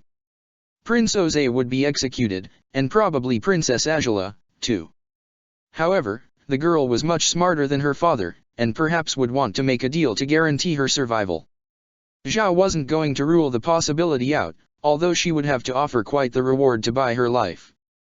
Maybe, if Prince Iroh re-emerged over the matter, he could play them both off against each other to see who could come up with the better deal. Zhao almost felt like whistling as he moved behind his desk to begin creating the list Admiral Chan wanted. He had gotten 2 names into it when there was a knock at the door, and one of the staff aides poked her head into the office. Commander, sir, Lord Yukino is requesting a meeting with you. He says it's urgent. His wife is here with him. Zhao blinked. Mai's parents? Why would they even be here? Oh, yes, Yukino technically had a degree of military clearance, given some of the contributions he had made to engineering projects. But why would he want to see Zhao now? Could he have heard the rumors about Prince Zuko? Or was it yes, the shutdown of the mines at the South Pole? Show them in. Despite the later hour, Lord Yukino and Lady Michi were intent as they glided into the office and bowed.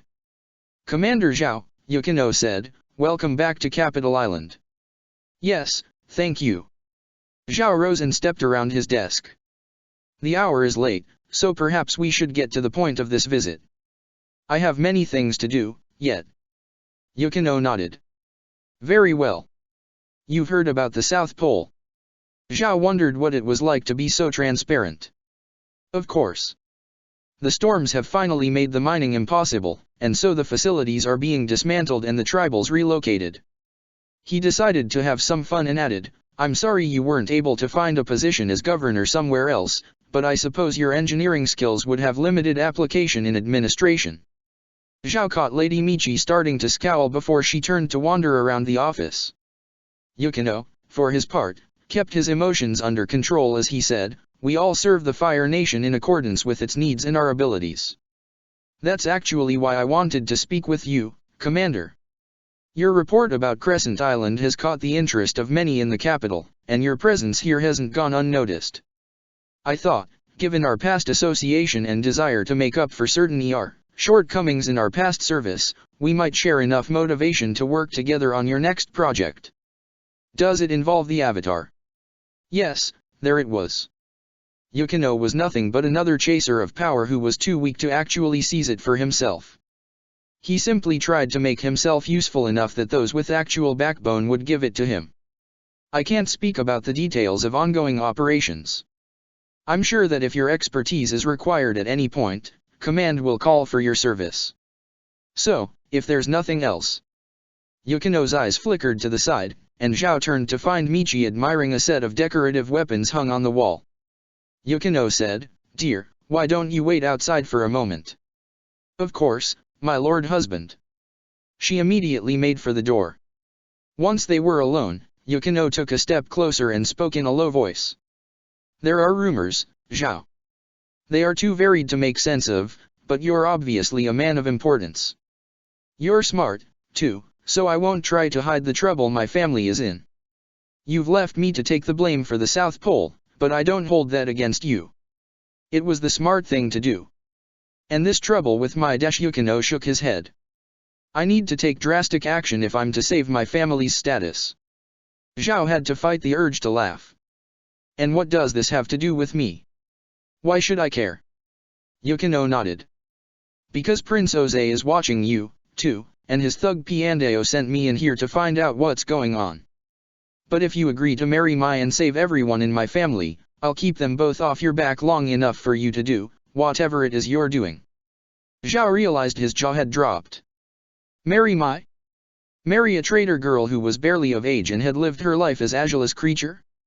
He was about to throw Yukino out of his office when he realized the possibilities. Lady Michi's family had lived in the caldera for generations, and was highly respected. It would be an easy way for Zhao to get entry to the noble class in the center of the sleeping volcano. And to have Mai in his power and control after everything she had done to him. Zhao leaned forward. Tell me more. Michi walked smoothly despite the thin wooden box she had hidden in her robes. But then, that was the plan. She caught the eyes of the young lady serving as Zhao's aide tonight and said, Excuse me, could you direct me to the facilities? I will escort you. The aide led the way through the hallways of the command center. Well, that was disappointing, but then, the military was ever so diligent about everything. That was how they conquered the world and finally brought civilization to the barbarians of the earth and water tribes. Which was fine and good as far as Michi was concerned, but it would mean nothing if her daughter died for other people's ambitions. Once she was alone in the bathroom, Michi undid her outer robe to reveal the wooden box she had stuffed into her belt. Piandeo had described what to look for well enough, and Michi had found it in a drawer of Zhao's desk while Yukino had distracted the blowhard. It was a nice bit of work, filching the box so quietly, but Mai hadn't gotten her precise hands from her father. Still, hands were also a big help when it came to lock-picking, and it was hardly an uncommon skill amongst the nobility. Michi herself had broken into her father's safe as a teenager to review his financial books, and so discovered that their distinguished family was going broke. Zhao's little lockbox yielded more easily to Michi's tools. It snapped open to reveal a book, just as Piandao had hoped. She flipped to the final pages, found the entry for Zhao's arrival in the capital harbor, and traced the entrees back. She hardly knew what all these places represented, but she could remember the names of 100 party attendees and their recent gossip-worthy history, so a string of islands were hardly beyond her ability to recall. Once she was sure of her memory, she moved to replace the logbook, but then a folded piece of paper slipped out. She caught it in midair and unfolded it for a look. The words on it were simple. Gao Mountains, near Tati, contact with special entity confirmed, contact with avatar confirmed, Sky Bison sighted, contact with Caldera Yumai confirmed. Fire Nation losses significant. Michi slapped a hand over her mouth to hide her gasp. Mai was still alive. Her daughter was still alive. She was still with the avatar, but Piandao had said maybe Mai was still trying to help Prince Zuko.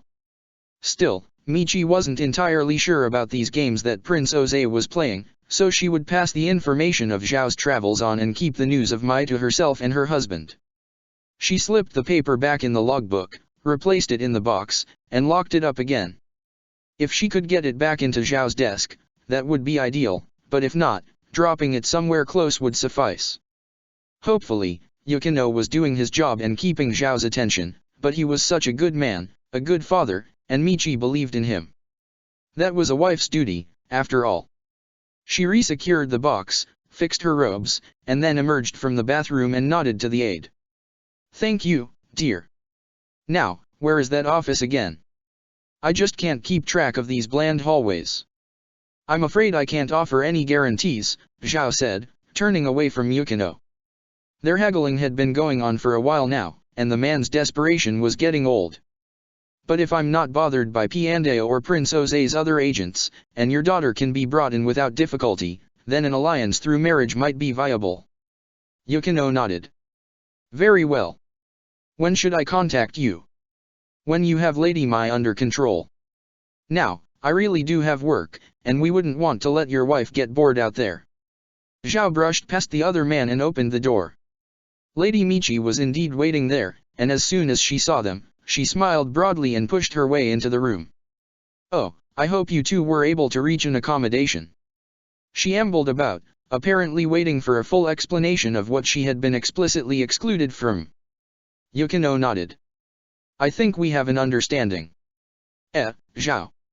Oh, I understand, all right. For now, I bid the both of you good night. He bowed, and Yukino bowed back. When Zhao rose, Michi had walked over and gave her own bow, which Zhao returned before practically shoving them both out of his office. As he watched the aide lead the couple out, he wondered if this was just a sign of things to come. As he rose in power, people from all levels of Fire Nation society would come to him seeking favors, alliances, and even marriages. It was just as well that he had focused on his career, since it seemed he would soon have his pick of single nobles in the capital. Good thing he hadn't actually promised Yukino anything. As Piandao waited outside the Central Command building, he ran through his favorite Kojiki poems in his head. He liked the perspective offered by such epics, how the interplay of the gods of legend dwarfed the politics of today's age. But enough politics could change the course of the world as effectively as the last stand of a god, just as the legends say humanity united to overthrow the gods. What must have been like to be part of any army storming the line of the first Dragon Masters, rather than waiting beside a rickshaw in an oversized hat in the middle of the night. Eventually, Lord Yukino and Lady Michi emerged through the gate. It was difficult to tell in the moonlight, but to Piandao's eyes, they looked pleased. Home, then. Home, Michi confirmed. And while you pull us, I'll write out the names I saw in the logbook. And Zhao will find it in his drawer exactly where he left it. Piandao tipped his hat. The lord and lady's parts were over, but he would likely have a long night ahead of him. He had to narrow down Zuko's location from the names that Lady Michi would provide, and then get an encrypted wire to Azula. She would probably require a fast transport, so he would have to arrange that, too. A servant's work was never done, but there could be worse duties when one was a weapon of the Fire Nation. He hadn't killed an army in a while, after all. That would soon be Princess Azula's job. Chapter 23, Prisoners of the Fire Nation. Azula had determined that charming a boy was a simple matter of knowing how to destroy him. She had brought the young man in the blue spirit mask to one of Father's secret holdings, an abandoned mansion in Shujin, with the idea of extracting some action intelligence about the Avatar. After all, this boy, a sword fighter so good that she had to distract him before she could so much as counter-attack, had been defending the escaped waterbender prisoners on Crescent Island. She was sure that Zuzu was alive, somewhere, and when news came of his location, she wanted to be ready to get back to capturing the prize that would let her brother return home. Father had asked it of her, after all. A large closet in the mansion became a cell for her prisoner, and a guest bedroom the interrogation room. Some of Father's ex-military private guards had arrived to assist, and the interrogations began. She had been so looking forward to learning more about this mysterious young man, to untangling the workings of his mind, to bathing in his passions and bending them to her will. But the blue spirit wouldn't talk. He wouldn't so much as give his name. Once he was brought to the makeshift interrogation room, sitting across the plain table from her, he would stare with undisguised loathing, probably because she had killed his partner. Azula was tempted to set him on fire for such insolence. The Fire Army taught that interrogations involved shouted questions and beatings. Bribes were offered a little later. The last phase involved relentless torture, making the prisoner scream whatever truths he thought might make the pain stop until his heart gave out. It was, overall, a complete waste of time and energy. Azula's method was much more simple, but much more taxing. She started with the usual questions: who trained you? What are your goals? What operations have you undertaken against the glory of the Fire Nation? And so on. She let the prisoner think he was frustrating her investigations by responding only with ribald insults, while secretly having the guards slowly decrease his water rations. Then, after a week, she brought a bottle of lily wine, sat down at the table, poured herself a small drink, and just talked at the prisoner. She talked about how she was worried for her brother, lie, she missed being home with her father, truth, the weather was getting unpleasantly hot, lie, fire festivals had the best fire flakes, truth, amazingly, and other such inane chatter. It was hard to sound like a chatterbox with no filter between her brain and her mouth, but Azula thought of her dearly departed friend Ty Lee for inspiration, and it worked out well enough. On the third day, she poured some wine for the prisoner. On the fifth day, he actually sipped some of it. And then, after several weeks, the prisoner responded during a pause in her blathering, agreeing with some comment about how nobles from old families had no concept about how the world around them really worked. Azula did not grin, did not stand up and crow in triumph, and definitely did not summon a pair of flames in her hands to illuminate her victorious visage. She just pretended to sip some wine and continued with the conversation. The unmasked blue spirit did not sell out his allies, or reveal any great truths. He just commented on completely innocuous topics. It was long, tedious work, but that's how a proper interrogation was done. By the time word came of Zuzu's probable location, Azula had drawn the prisoner into a conversation about the merits of various blade weapons. A Deo saber is all a competent warrior would ever need, she was saying, gesturing with her wine.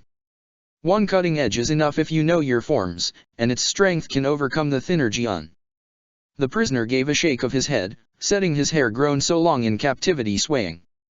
Speed is what wins fights, and a Jian sword can stab in and out before anyone wielding a broadsword can bring his blade back around again. Maybe, but stabbing is such an inefficient way to win a fight. Even with a fatal wound, the warrior with the Deo can still win the fight before the blood loss so much as slows her down. That's why knife fighters don't stab, they slice at tendons and arteries. The prisoner grinned and sipped his wine. I didn't know you liked to play with knives. Azula gave a little one-shoulder shrug. I used to know someone who loved them. Little references like that, bits of truth that came close but didn't actually remind the prisoner of the Fire Nation or dead friends who had died in a conflagration of blue flame, were how Azula kept the game interesting for herself. The unmasked blue spirit licked his lips and was about to say something else when there was a quick series of knocks on the door, a signal from the servants that Azula had urgent news waiting for her. She put her wine down on the table between her and the prisoner, shook her finger at him to playfully, but not too playfully, warn him off from stealing it, and got up to leave. Outside in the hall, one of Father's mercenaries motioned at the telegraph station they had set up in one of the mansion's second-floor offices. Prince Jose has sent an encrypted transmission. We've set up the decoder for you. Angela made a buzzard beeline for the workstation as she pulled her personal decryption cog from her belt, trailed by the guard. She didn't waste a single moment, and in record time had the message translated. Huan Jun Islet. Navy pirate prison. Zuko believed captive. Equipment and information ready at Sukuru Island. Finally. Angela's heart flared. Zuzu was alive, just as Father said. Energized by the chance to do Father's bidding, she jumped to her feet and faced the mercenary to say, "Have my things packed and ready to go in 5 minutes. I'll be taking the speedboat to Sukuru Island. Throw the prisoner back in his cell and keep him there until my father or I send word." Angela turned to go, but then realized she had 5 whole minutes to use as she wished, and decided to finish the job she had started. She grabbed a piece of paper and a brush, and started recording the facts she had gleaned from her latest conversations with the unmasked Blue Spirit. He was extremely familiar with the Northwestern Earth Kingdom and so probably operated extensively there, was expertly trained with weapons affordable only to the upper classes such as the Jian, was part of an organization to which he maintained a strong emotional attachment, lied for a living, specialized in guerrilla tactics, knew enough Fire Nation military secrets to qualify as a spy. In a proper interrogation, the prisoner didn't know it was an interrogation at all. As she finished the list, Angela was struck by inspiration, and on her way out of the mansion, she stopped by the supply closet where the prisoner's blue spirit mask and twin Deo blades were being stored.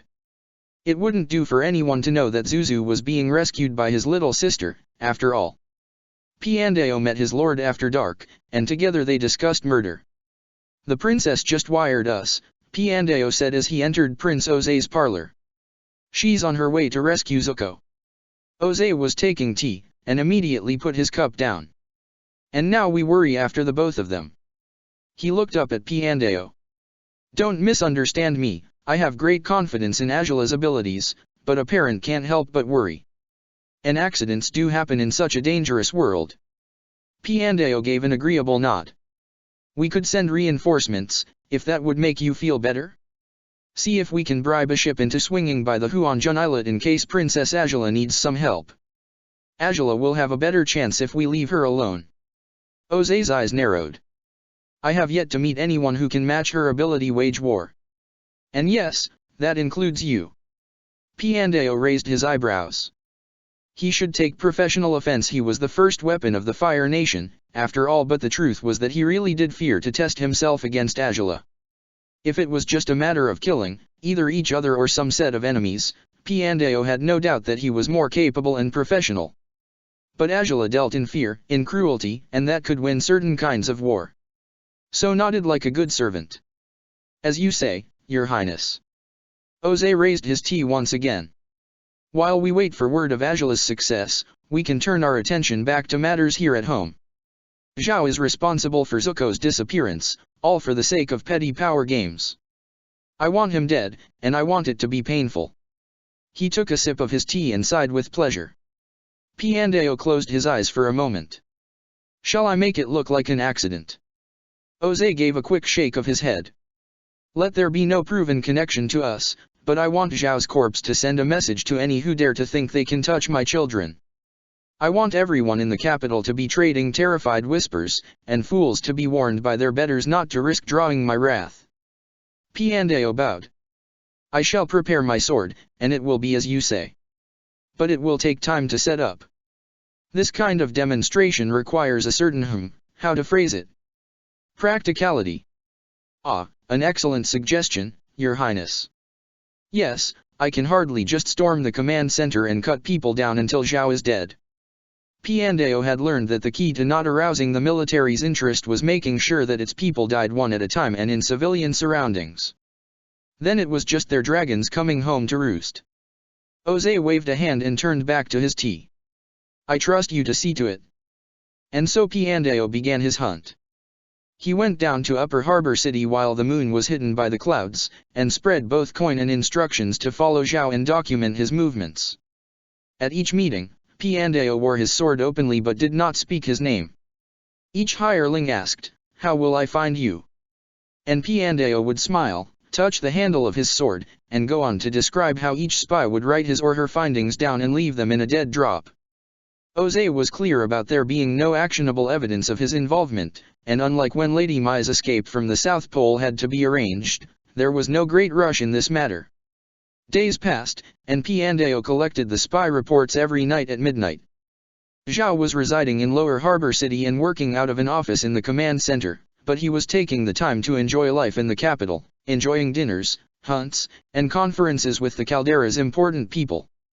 He might as well live up. In no more than a week, Piandao intended to ambush the overly ambitious commander in an alley and stab him through the heart. A lighthouse stood shining over the island prison where Zuzu supposedly waited, and although she had expected it after seeing the official layouts for the Navy outpost, Angela found herself pleased by its presence. She liked lighthouses, the way they rose above everything else and shined so brightly. There was an old one on Ember Island, decommissioned and abandoned, and Angela remembered how she had liked to visit it as a very young child, how she would insist to her mother that. Angela let that memory go. The visits to Ember Island had stopped before she had even begun her fire-bending training, but she never forgot that lighthouse. Before she had learned practicality, she had always said that once Fire Lord Agelan was dead, she was going to order a lighthouse built on top of the Fire Palace. One that would shine with a blue light. She was waiting on the ship Father had assigned to her after her return from Crescent Island, an old Swordfish-class ocean-crossing speedboat anchored far enough from base on Huanjun Islet that it wouldn't be spotted. She spent the afternoon meditating out on the deck, left alone in the sunlight amidst the ocean waves while two of Father's servants bundled her equipment for tonight. If she succeeded in her mission, she and Zuzu would go on to the colonial continent to continue their hunt for the Avatar. If her intelligence was wrong and Zuzu wasn't here to be rescued, she would allow the servants to return her to the Fire Nation so she could wait for the next opportunity. There were no other possible outcomes to this mission. Father wanted Zuko to be free, and Angela always did everything that her father commanded. Once night had fallen and shadows dominated the landscape around the Navy base, she got up and made for the rear of the ship, where a simple wooden canoe was waiting with all her equipment strapped to the sides. She was already wearing a dark tunic that lacked armor yet would allow her to move with maximum stealth and flexibility, but there was one last thing she had to put on. The mask of the Blue Spirit. Her face concealed and her identity replaced by that of a monster, Angela paddled her way across the ocean to Huanjun Islet. The waves were calm and the canoe cut through the water with little noise. Angela was careful to raise and lower her paddle slowly. She had seen maps of the islet and base, but had been given no information on guard patrols, so all noise was a risk. Angela courted risk only when there was adequate payoff, and a mere hour of time was of no use to her compared to failing to rescue Zuzu. Eventually, Angela brought her canoe just short the stone shore of the island. She slipped into the ocean and dragged her canoe onto land as slowly and quietly as possible, resting it in a small crevice in the rocky ground of the islet's edge. Then it was time to load up. A thin backpack went on first, followed by her stolen twin broadswords. Various special tools and supplies were tucked into her cuffs and boots. Finally, she slung the strap of a small cask over her shoulder, allowing her to carry it like a satchel. Satisfied with her preparations, Angela crouched on the stone ground, breathing in the form of a warming exercise that would heat the seawater out of her clothing. While she steamed, she watched the islet's landscape. Beyond the rocks of the foundation, a sandy field of stubby dune grass led to the outer walls of the outpost. She saw no patrols on the field itself, but guards walked base's walls and peered out into the distant night. No doubt they were watching for pirate attacks, misguided attempts to free the prisoners hoarded on this island. During the war, Fire Lord Agelan had ordered that captured pirates be imprisoned and offered clemency in exchange for service in the Navy, hence the creation of outposts like this one. The war was over, but policy had been slow to catch up. Now, captured pirates were a risk with no gain. It would be better to immediately execute all such criminals, to show strength and discourage opposition. Still, it was an oversight that was benefiting Angela now, as without a pirate prison to hide him in, it was possible that Zuzu would be dead. That would have made father sad. Angela decided that she was satisfied with her observations, and it was time to move. She unstrapped a bundle of bamboo segments from her canoe and started off in a low stride.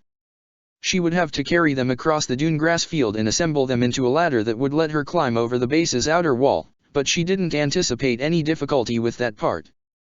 The ladder would eventually be discovered, of course, but there was no getting around it. Grappling hooks and climbing spikes would be heard against the stone wall, bringing the guards all the sooner. At least by the time the ladder was discovered, Angela would be far away. Careful planning like this minimized risk and maximized gain. That was why Angela always won. Zuko had never liked meditation, but he understood that it was a part of maintaining his firebending.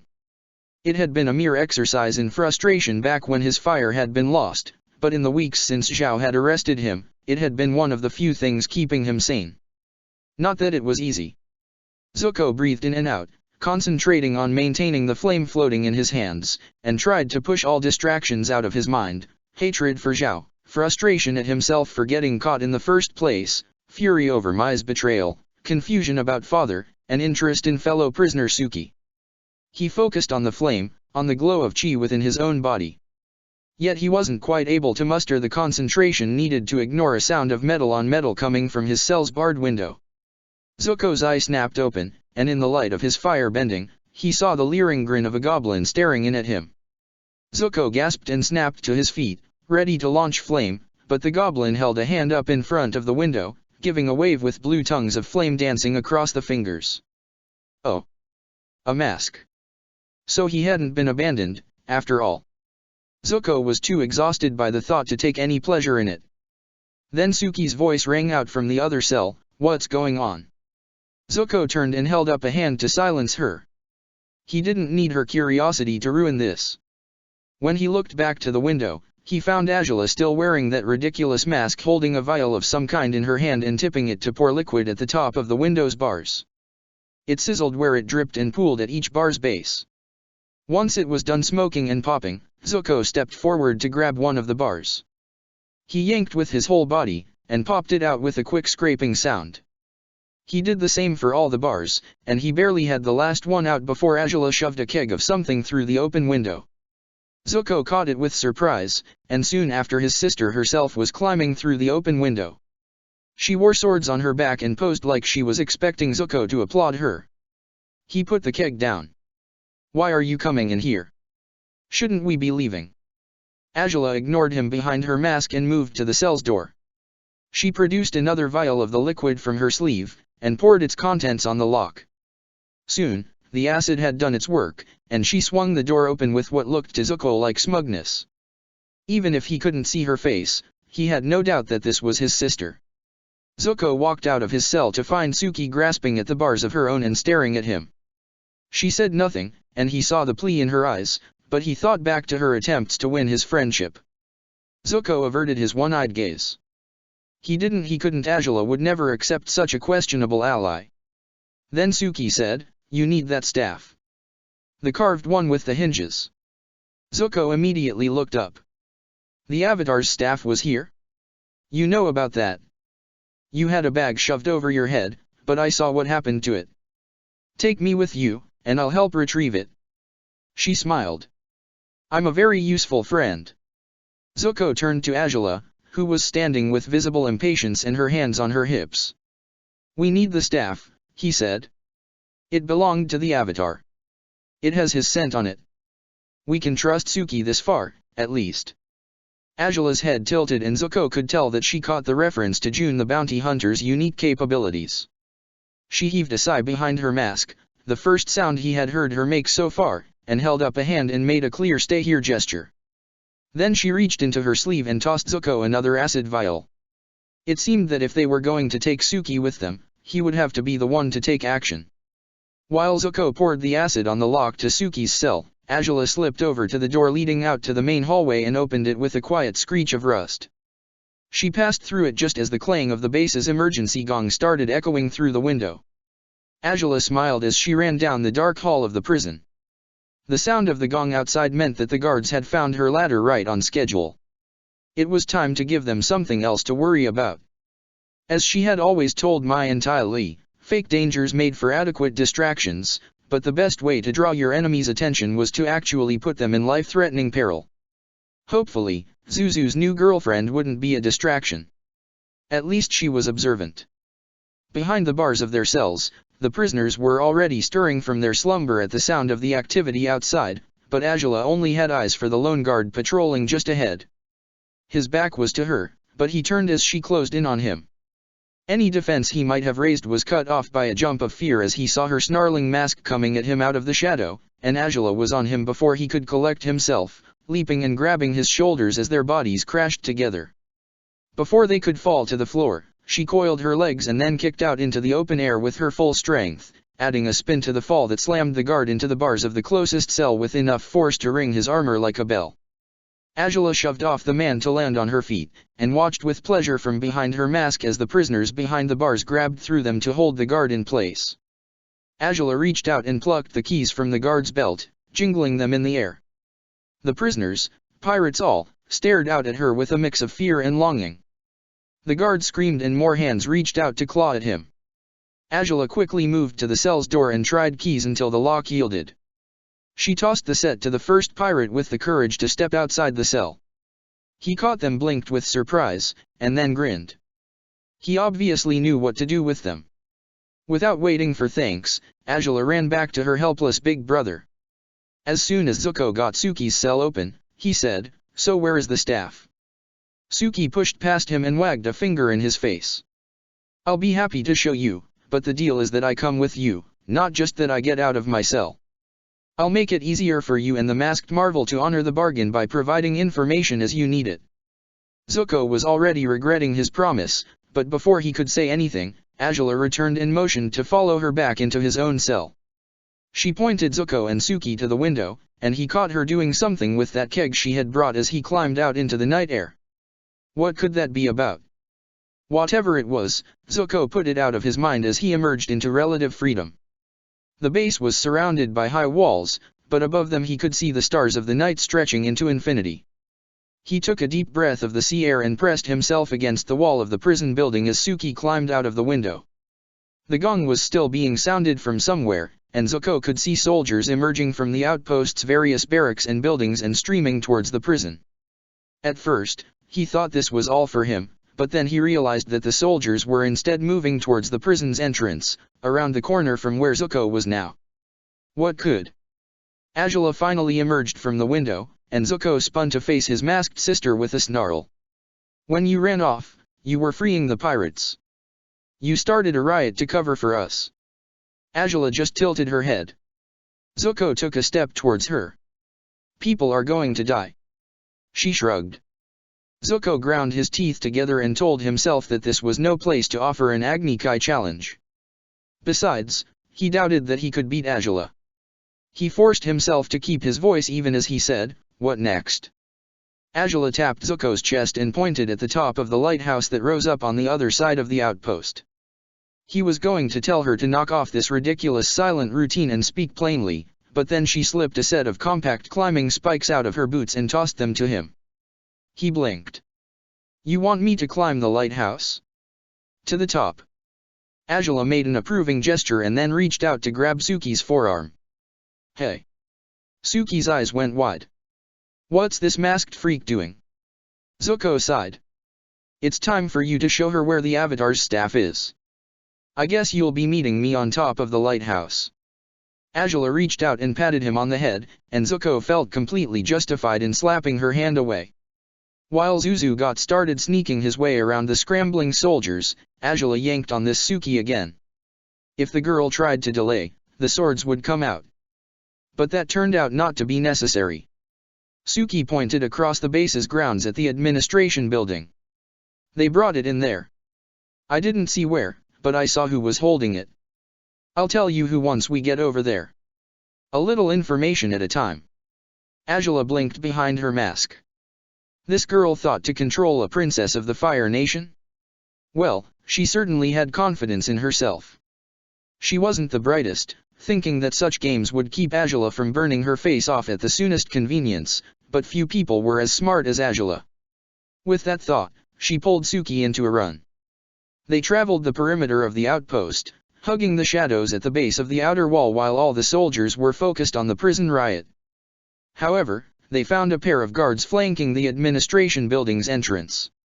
Angela just let go of Suki and reached for her swords. She waited to draw them until the guards finally noticed her, and by the time the blades cleared the sheath, she was upon her enemies. Their spears were poor weapons at close range, and their light home guard armor wasn't meant for full armored content. Angela's sabers found flesh, and the guards fell quickly, their cries lost in the din of all the other activity around the base. Angela stood above the bodies of the fallen guards. She had killed before, when she burned the smaller blue spirit, but this was the first time she had taken the lives of Fire Nation natives. It was no harder than killing rebels. She turned and motioned for Suki to approach. The other girl paid no attention to the bodies as she trotted over and said, "I saw the administrator herself carrying the staff. It's probably in her office." Angela nodded. She had studied the documentation for outposts like this one, and all the buildings were constructed according to the same plans. She knew exactly where the commander's suite would be. She waved for Suki to follow and dashed into the building. Progressing was a simple matter. The riot had drawn the guards away, and only servants and aides were around to stand in Angela's way. Seeing her mask and swords, they fled, and she left Suki to take on those who were trying to sound an alarm. Angela focused on moving forward as fast as possible, striking only at those who stood in her way, sprinting down the halls so fast that she took the corners by running up along the walls in defiance of gravity. She quickly found the suite that would serve as the commander's office and living quarters. The commander was inside, and Angela barely glanced at the woman before cutting her down. She spent more timing looking for the Avatar's staff, but that wasn't a challenge, either. It was hanging like a trophy above the shrine in the commander's office, as if it represented some kind of accomplishment, and not just a favor called in by an opportunist like Zhao.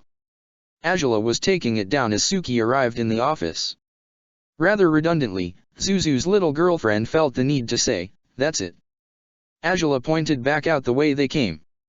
If they moved quickly, they could be out of the building before word spread to the rest of the base.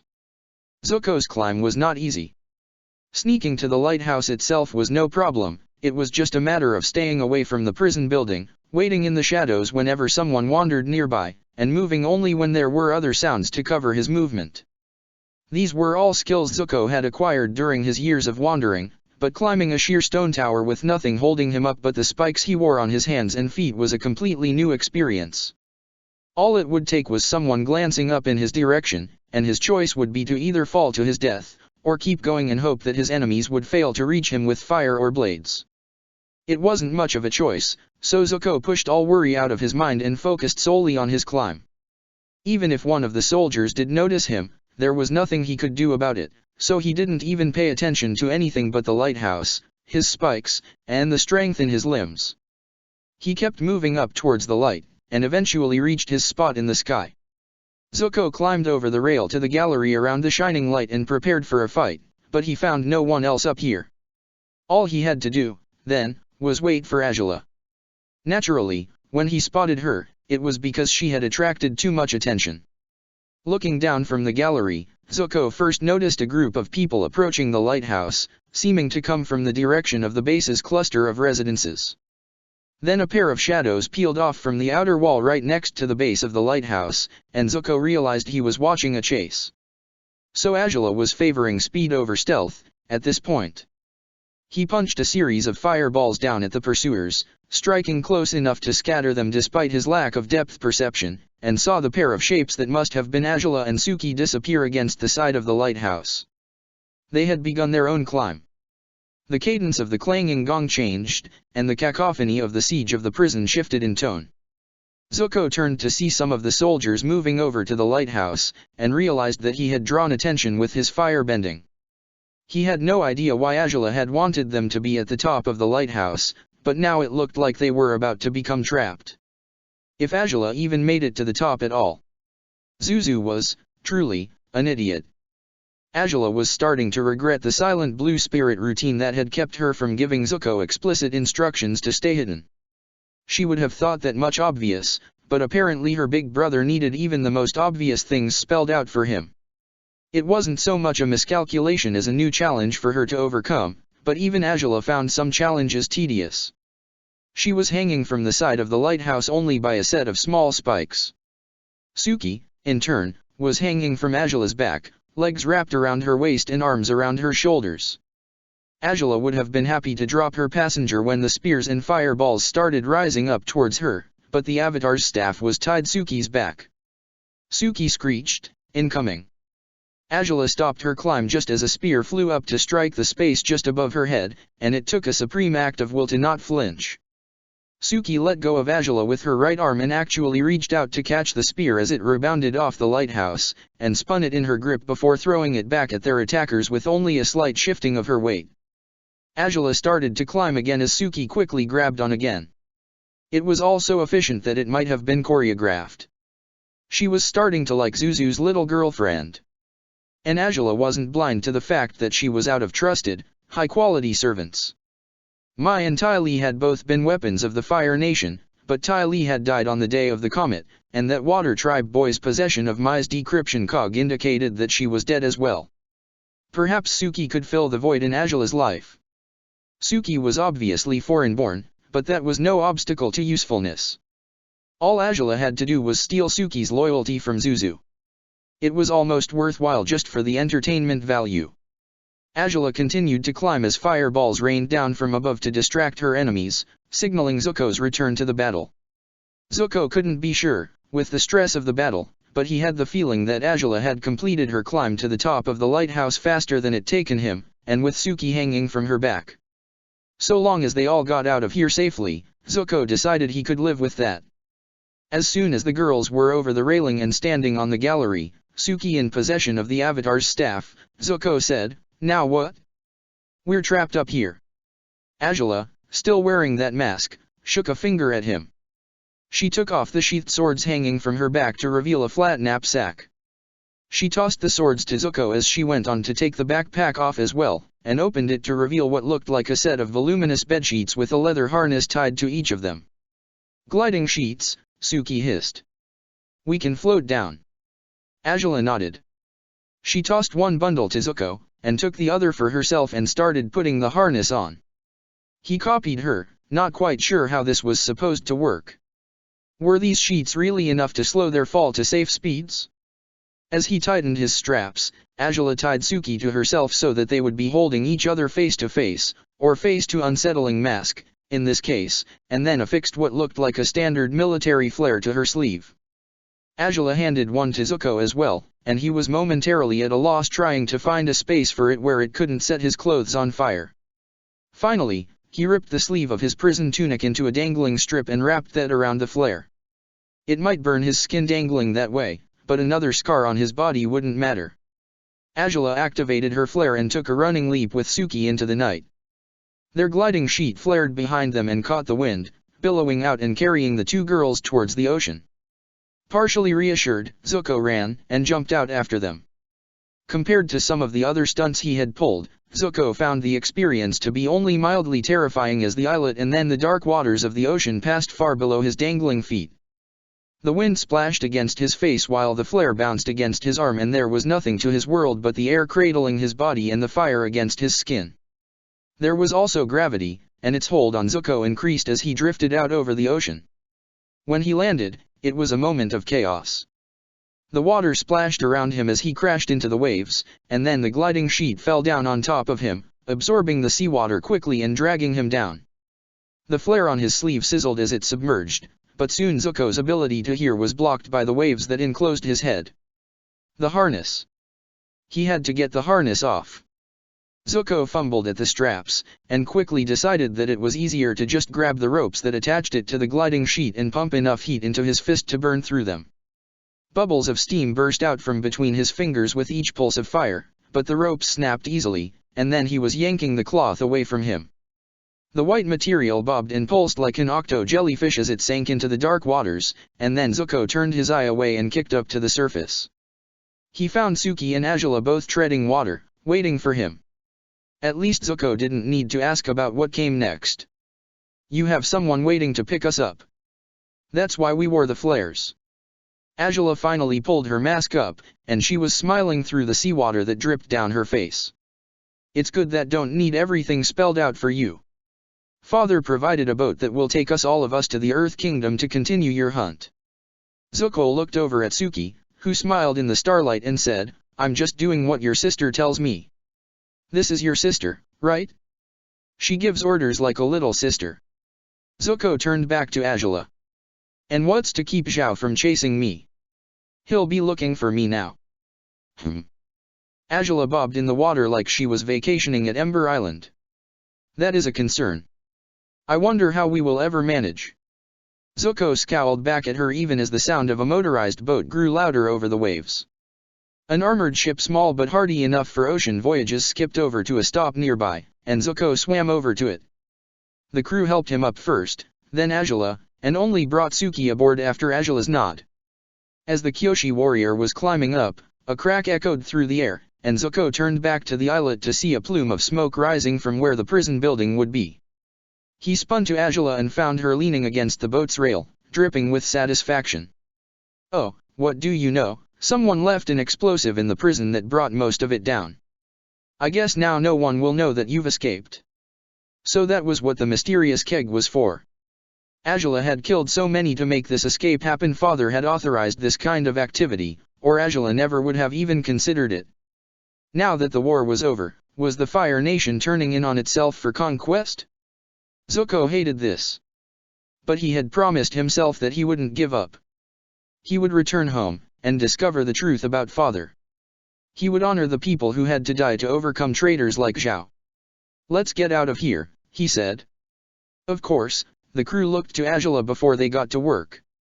Zhao had been in the Fire Nation for just over a week and was expecting word of Zuko's arrival any day now. This evening he planned on attending a dinner party at Admiral Chan's estate, where they and the other officers in their partnership would celebrate their upcoming audience with the Fire Lord to present Oze's treason. Everything was going according to plan. He was in his office, just finishing up an analysis on the pirate attacks on the platinum shipments when there was a knock at his door. What is it? The door slid open, and Admiral Zhang strode in with a straight back and a steady gait. Zhao Rosen was about to ask what this was about, but then Zhang threw a piece of paper on his desk. Zhao had a bad feeling about this. He picked up the paper and read, Pirate or rebel attack on Huanjun Islet reported. Commander Kanrisha dead. Prison destroyed. Most prisoners killed. Identities of survivors cannot be verified. Reinforcements and support dispatched. Further intelligence pending. Oh no. Prince Zuko, what if he was dead? What if he was missing? What if he had escaped? And what was Zhao going to do about his accusations against Prince Oze now? He had no witness. No hard evidence. Zhao looked up at Zhang, whose face was as serious and grave as he could remember. Do you know what this means for me? Zhang nodded. It means, as the enlisted men say, that you've really stuck your foot in it this time. That's why I'm here to offer you something. What? A way out. Zhao definitely had a bad feeling about this. Chapter 24, Deals and Demons. Cadet Zhao's first firebending lesson with Admiral Zhang was nothing like he expected. Zhao had recently begun his formal apprenticeship under the Admiral, serving as Zhang's personal aide aboard the command ship Dominance. His only two official duties were to perform whatever errands the Admiral had for him and gratefully accept any lessons offered, which for the first few days had left Zhao standing by and occasionally retrieving tools or passing messages to the ship's crew. Finally, late on the third night of the apprenticeship, Zhao returned to Zhang's shadowy cabin after passing on some orders to find the Admiral kneeling at a desk and squinting at some reports in the low light of a single lamp. Zhang looked up. Cadet Zhao, it is time to begin your training. Zhao immediately stood straighter. Sir. It is my honor. Yes. Come forward, and stand right there. Zhao did as directed, taking a position in the center of the cabin. Good. Now, take a horse stance. Zhao did so, lowering into the wide-legged squatting position. He had already learned the basics of firebending at the academy, and made sure to keep his legs far apart to show how well he had taken the lessons. Zhang's eyes fell back to his reports. Wider. Straining, Zhao shifted his legs a bit further apart. Good. Summon the flame in your hands. Zhao brought his hands together, and with a single exhalation, brought an instance of light and heat into the world. The flame easily outshone the cabin's cloudy gas lamp, a proper testament to the power that Zhao had within him. Zhang continued reading his reports. Zhao held his stance and frowned. Perhaps the admiral's eyes were failing, and he didn't realize that anything had happened? Zhao began taking heavier breaths, putting more power into the flame in his hands, making the cabin shine with light. Zhang never looked up. Zhao waited, straining in his stance, trying to focus on keeping his breathing steady. The flame in his hands danced and roiled, supple with energy and longing to be released. It would be easier to control at a smaller size, but Zhao refused to show weakness in front of his new master. He gritted his teeth, ignoring the sweat slowly traveling down his neck and into his armor, trying to keep his legs from trembling even as the flame in his hands flickered with ambition. Zhao made it another 2 minutes before he collapsed in a heap and the flame died. Only then, with Zhao panting on the floor, did Admiral Zhang look up. I didn't tell you to stop. Zhao scrambled back to his feet, the lack of dignity hurting more than his legs. You were ignoring me? I was reading. Exactly. Zhang's expression never changed. Why do you think I asked you to create a light? I have another hour of reports to go through, here, and in this low light I'd quickly get a headache. Zhao tried to swallow his fury. The admiral was highly respected, and known as one of the greatest firebenders alive, but to be treated like a utility lamp. You said you would train me. Zhang snapped to his feet so fast that Zhao never even saw the transition. How dare you question my honor? His formerly placid face was twisted in a scowl that made the thin scars across his right eye disappear in the folds of skin. Do you think yourself so important that you can dictate what you will learn? He stepped over the desk and approached Zhao with slow, deliberate steps. Zhao was beginning to fear that he was about to get a beating. No, Saifu, I dash. Shut your mouth. Zhao shut it. Zhang sighed, and turned away. I asked you to create a flame. I did not tell you for how long. If you had not been so eager to receive praise, you would have realized that and produced a flame over which you could maintain precise, ongoing control. Instead, you pushed yourself too far. Success in this lesson would have been to keep the flame going long enough for me to finish my reading. Success also would have been to last as long as your Gong Fu would have allowed, demonstrating the limits of your technique. You suffered failure because you didn't listen to directions, you overreached, and then you lashed out in a vain attempt to deny our own failings. By the last word, Zhao was standing hunched and defeated. This was nothing like he had expected. Surely, the admiral would dismiss him from service now, declaring the favor owed to Zhao's father repaid but unsuccessful. Zhang apparently saw that his wisdom had been accepted, and gave a half nod that almost looked satisfied. I can see I have much to teach you. Teach? He still. Cadet Zhao snapped back to attention and bowed. Thank you, Saifu. Zhang glanced back out of the side of his scarred eye. Thank me by learning, and letting me save you from your flaws. Decades later, Zhao once again stood before his Saifu in a posture of defeat. Zhao's office in the Central Command building was much more comfortable than Zhang's sparsely appointed cabin on the Dominance, and was properly illuminated with several well-cleaned lamps, but he nevertheless felt like he lacked any advantage. The audience with the Fire Lord, where that traitor Zuko would have been presented as evidence of Prince Oze's treasonous conspiracy, had already been requested. The rest of High Command was depending on him. He had pushed them all to make a play against the royal family, and now Zuko was either dead or escaped, and someone had to be sacrificed. Zhao was under no illusions that his superiors would offer him any protection. This was definitely the end of his career, and possibly the end of his life. And now Zhang stood before him once again, his hair whiter, but nothing about him any softer. Zhao clenched his fists.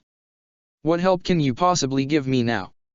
Perhaps his old Saifu intended to take the blame. Zhang showed no sign of the drunkenness he had displayed when Zhao first came to Capital Island. His gaze was as steady as ever, and there wasn't even the slightest tremor in his hands as they clasped together. I will get you off the island tonight. I will get you out of the Fire Nation, beyond the reach of any political enemies, including the Fire Lord. I will give you a new career, and the chance to once again rise to power. Zhao didn't feel any better. And what would you be getting in return? Zhang Zhang's eyebrows rose, but he said nothing. Zhao shook his head. I don't believe you are doing this out of kindness. You want something from me, or your allies want something. You traded favors with my father, once upon a time, and now you are trying to trade favors with me. Zhang Zhang gave a single, crisp nod. You're right, of course. There will be a trade of services. And I am honoring my original promise to save you from yourself. Zhao didn't want to hear it. What are your terms? Zhang Zhang shook his head. They don't matter. No. No. You agree to them, because you have no other choice. I will explain them when you need to know, but until then that knowledge will just be a distraction. Zhao wanted to argue. He couldn't be treated this way. But Zhang Zhang wasn't wrong. Zhao briefly considered what kind of duties would be too terrible, too odious for him to perform in exchange for his life. And could think of nothing. Very well, master. I do accept. So what do we do now? Zhang Zhang gave that same half nod he always did whenever Zhao finally absorbed one of his lessons. Now, we begin. Spies have been tracking your movements, and some may even be watching his building right now. Zhao blinked. In Lower Harbor City? But the Navy has every street under guard here, and dash. And are you confident that those guards would keep your enemies out? Zhao, that wire about the prison attack came this morning. Zhao's stomach lurched. The sun was setting on the capital now, and soon Admiral Chan's dinner party would be starting. Did he know? Of course he did. It was possible that Chan was even attempting to set Zhao up, although knowing the Admiral, it was just as likely that keeping the party was to give the impression that everything was fine. Either way, Zhang Zhang was right. Zhao could rely on nothing at this point. We need to leave discreetly, then. Yes. I doubt the Navy is spying on you, for now, so we can move freely in this building, at least. Zhang Zhang motioned to the door. I have a disguise waiting in my own office, the armor and helmet of a duty guard. I'll give you identification and a packet of orders to carry to my ship in the harbor, and meet you there later. Zhao nodded. So long as the paperwork was good and Zhang Zhang had always been meticulous with his paperwork, then it would be both a simple and effective ruse. He followed his old master into the corridors that would lead to the office, using the walk as an opportunity to try to make sense of his new world. So what, he said softly to Zhang Zhang, was that display back when I first arrived? I never took you for a thespian, master, never mind so capable as to fake inebriation. That was not theater, came the soft reply. Zhang Zhang's face betrayed no shame or embarrassment. When I have no honorable service to perform, I fill the hours as I am inclined. Liquor is most effective in helping me to forget the horrors of the war. And spiriting me away from accusations of treason is honorable service. Serving my new lord is honorable. The Fire Lord, the Fire Nation has no honor. New lord. Zhao didn't like the sound of that. Who is your new lord? A trace of a smile was almost twisting Zhang Zhang's lip. That is one of the details which will only distract you now. Piandao knew something was wrong when it was only an hour to Admiral Chan's dinner party and Zhao still hadn't left Central Command. You're sure you haven't seen him pass through the gate, he said, hidden from view by both the shadows of the alleyway and a stylish hood. There was no question in his words. The old woman, a cook who sold fried foods out of cart to the Navy personnel and did some spying in Lower Harbor City as a sideline, nodded. He always makes a fuss, that one, even when he's on business. Piandao had to agree with that. Zhao couldn't blow his nose without putting on a show for anyone who happened to be watching. He was probably his own best audience, but the psychology of the man was hardly important compared to his habits. Zhao should have left for the party by now, which would have let Piandao conveniently murder him on a lonely street somewhere, but he had broken his habits, which meant he was trying to evade detection. Had he received word of Zuko's rescue already? The news had forced Piandao himself to finally execute Oze's assassination orders this night. It wasn't hard to guess what it might force Zhao to do. Thank you, Piandao said to the old woman, and tossed her a coin that glinted even in the dim light of the crescent moon.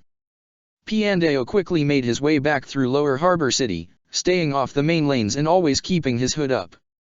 Even so, when he reached the gate to the capital harbor, he tossed the guard there 2 coins of the kind he had given his street spy. Even with the sun nothing more than a mere orange glow on the horizon, there was activity on the docks. The cities of the capital, especially the Caldera, had special needs when it came to resources, and so there was always cargo of some kind being unloaded. Piandao kept his hood up and found a dock worker who had proved reliable in the past, and started a conversation by holding up a coin. "I want to know if any ship intends to set sail tonight. Use the regular dead drop." The burly man took the coin and made it disappear into his vest with a quickness and grace that any martial artist would have envied. "I'll ask around." "Discreetly," Piandao said. "Discreetly." "Yes, sir." "Good man." Satisfied, Piandao began to hunt down a rickshaw that could take him back up the hill to Caldera City. He had a dinner party to attend. Admiral Chan was said to host such wonderful gatherings, although tonight's was likely to have problems. Zhao couldn't help but let out a relieved breath when he boarded Zhang Zhang's ship, still wearing his anonymous guard armor. The craft was a standard destroyer docked close to the Royal Plaza, the kind of floating fortress that had allowed the Fire Nation to dominate the seas for decades. Zhao didn't know what role the ship was serving currently, but most of the crew carefully paid him no attention as he walked up the boarding plank. Before Zhao could even get his helmet off, the captain walked over and said, "I believe you have orders for me." Zhao handed over the scroll provided by Zhang Zhang. The captain accepted it without bothering to look at it. "All right, then, go wait for the admiral in his cabin. Don't talk to any of the crew." Zhao didn't like this. He pondered the situation as he made his way into the depths of the ship. He had been thinking that Zhang Zhang's new lord was a noble working to get his or her claws into some navy assets, but those kinds of agreements were never shared with the crew right in the capital harbor. It was just a short rickshaw ride to the Central Command building, where the whole thing could be reported by someone with an overdeveloped sense of honor. That suggested this crew thought they were operating under legitimate orders, but knew Zhao's presence to be a secret. What was his old master dragging him into?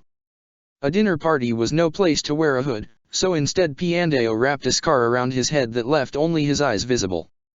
He approached Admiral Chan's house openly, and carried his sheathed sword at the ready.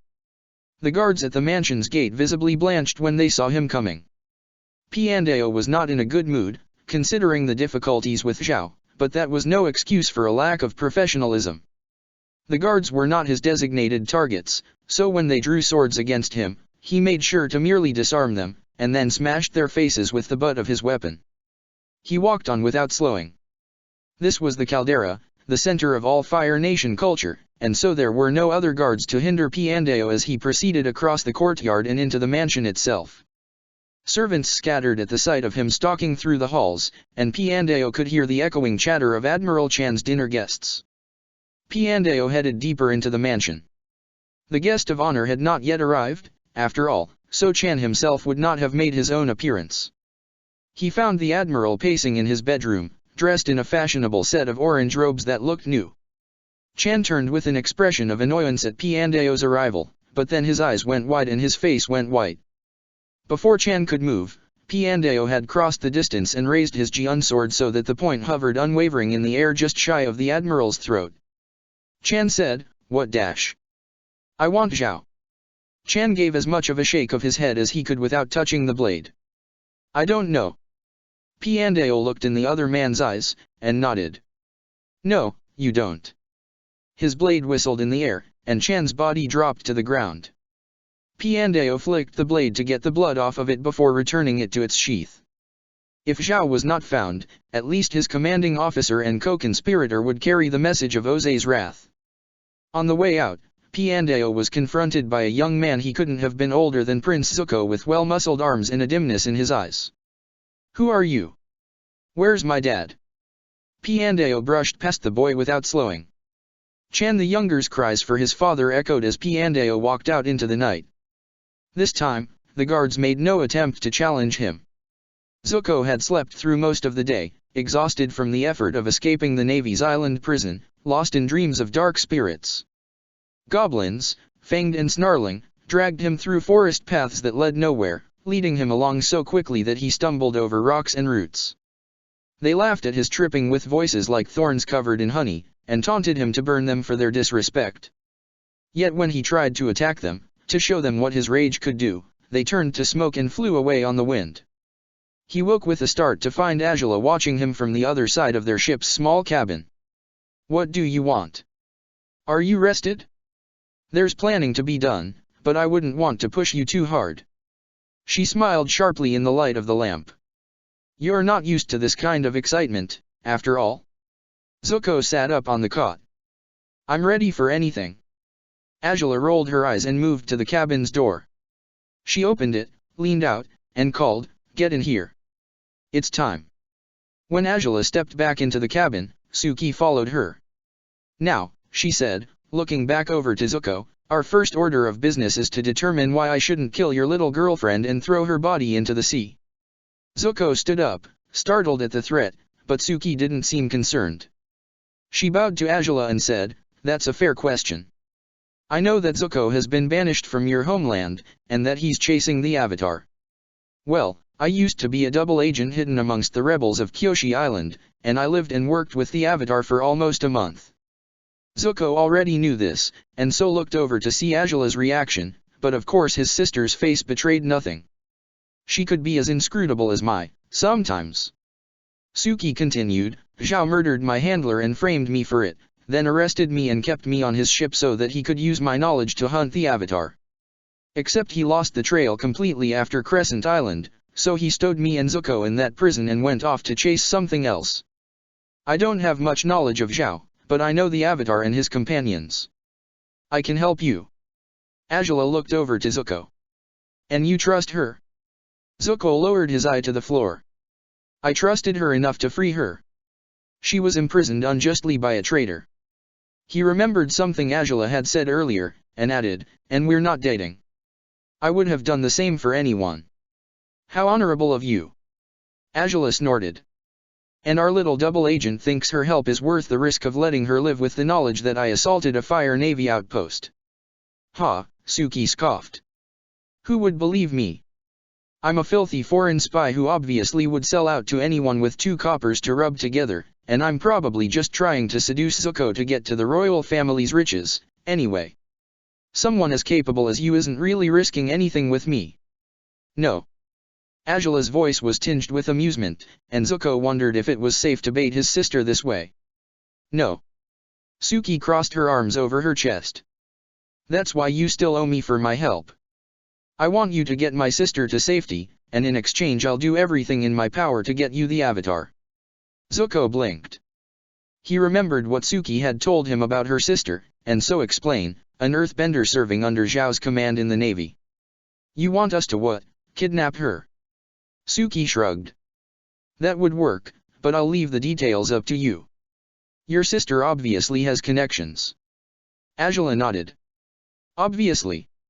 So we get your sister out of harm's way, set her up somewhere beyond Zhao's reach, not that I expect him to be long for the world, and win the services of the world's only free agent Avatar expert." She tapped her chin. "I'm not sure how much you really know about the Avatar, but you're capable, scrappy, and intelligent. And you know how to flatter. Very well, we're agreed. I'll send a wire to my father to recover your sister as soon as we land." Suki's own eyes were narrowed. "And how do I know I can trust you?" "You don't," Angela said simply. "But Zuzu is a man of honor, and he'd get cranky if I went back on my word." "Right." Zuko decided to say nothing. His sister had apparently noticed his inability to challenge her worst tendencies. Angela waved it away. "Well, we want the Avatar as quickly as possible, and I'm not delaying until you have proof of your sister's safety. Your best guarantee is to make yourself a useful tool, so that I'll have incentive to reward you and cultivate your eager and happy service. I expect much from my allies, but I am more than happy to reward loyalty and high standards. Your first advance payment will be your life. Is that sufficient?" Zuko noticed that Angela wasn't making any threats against Suki's sister. If father made the arrangements Angela described, then his forces would obviously always know Suki's sister's whereabouts and hold full responsibility for her protection.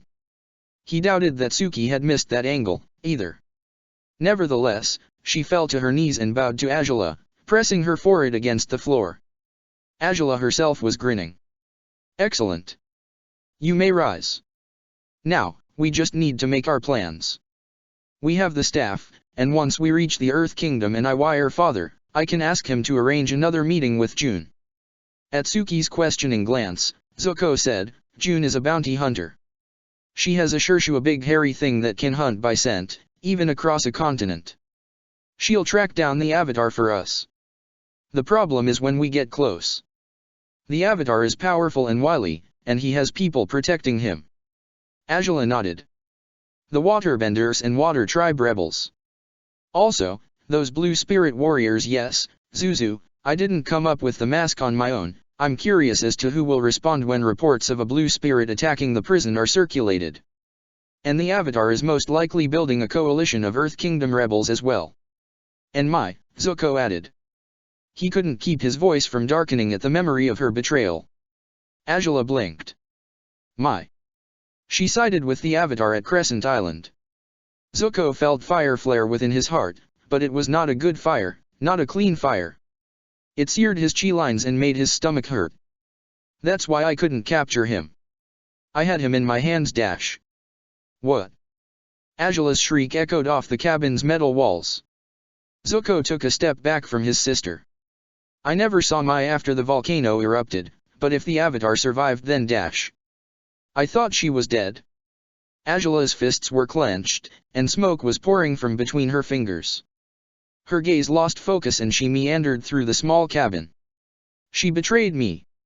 Me. I don't." Why? She whirled on Zuko. "Are you positive? This makes no sense. You make no sense." Zuko held up his hands in a weak defense. "She said it to me, directly, before pinning me to a column." He left out that Mai had also offered for Angela to lick Ash. Angela went very, very still. Zuko was beginning to think that she had hurt herself, but then she said, almost at whisper, "Mai is dead. Mai, and everyone she still cares about." Zuko couldn't help but shudder at the certainty in that voice. He didn't want anyone to die, he just wanted to go home, but he had the feeling that contradicting his sister now would be physically dangerous. Instead, he decided to go outside for some fresh air. He motioned to Suki as he moved, and she was quick to follow him. It was much cooler outside on the deck, where Father's mercenaries piloted the ship across the waves. Zuko didn't remember it being that much warmer inside, at least not when he had been alone. "That was kind of scary," Suki said once they were beyond Angela's hearing. Zuko could only nod. "Now you know the kind of deal you just made. No one denies Angela what she wants." The starlight revealed Suki's shudder. Zhao paced and wondered if he was about to die. Zhang Zhang's cabin on this ship was as sparsely decorated as any of his rooms over the years, but Zhao found it overwhelming nonetheless. The metal walls seemed to close in on him, hiding him from the rest of the world but also keeping him from seeing any dangers that might be coming. Zhao had no desire to die, but if he had to, he'd rather it be in close combat, where he could at least leave his enemies a burn to remember him by. Why had he engaged in the skullduggery of politics? Why had Prince Zuko and Lady Mai sought to ruin his path to power? Why had the spirits reached out and sabotaged the good work Zhao was doing for his nation? Zhao didn't expect that the explanations would make him feel any better, but having them denied to him was just insulting. He was startled out of his pacing when the door screeched open and Zhang Zhang walked in. "There were no problems with the disguise or the journey, I take it?" Zhao shook his head. "I seem to have successfully deserted from the Navy. You have my considerable thanks for assisting in this last stage of the ruination of my career." Zhang Zhang walked over to where his old writing desk waited in the center of the room. As he kneeled, he said, "I have failed you as a teacher. After so many years and lessons, you still assume things that could not be further from the truth." Zhao kneeled on the other side of the desk. "What are you saying? Now that I'm safe, I want to know what's going on." "You are not safe yet. The ship cannot leave its dock until the proper clearances have been filed. But that will take some time, so I might as well indulge your curiosity. Zhang Zhang produced a scroll from his belt, and he unfurled a stack of papers and laid them out on the desk for Zhao to see. These are your transfer orders. Zhao leaned over and read.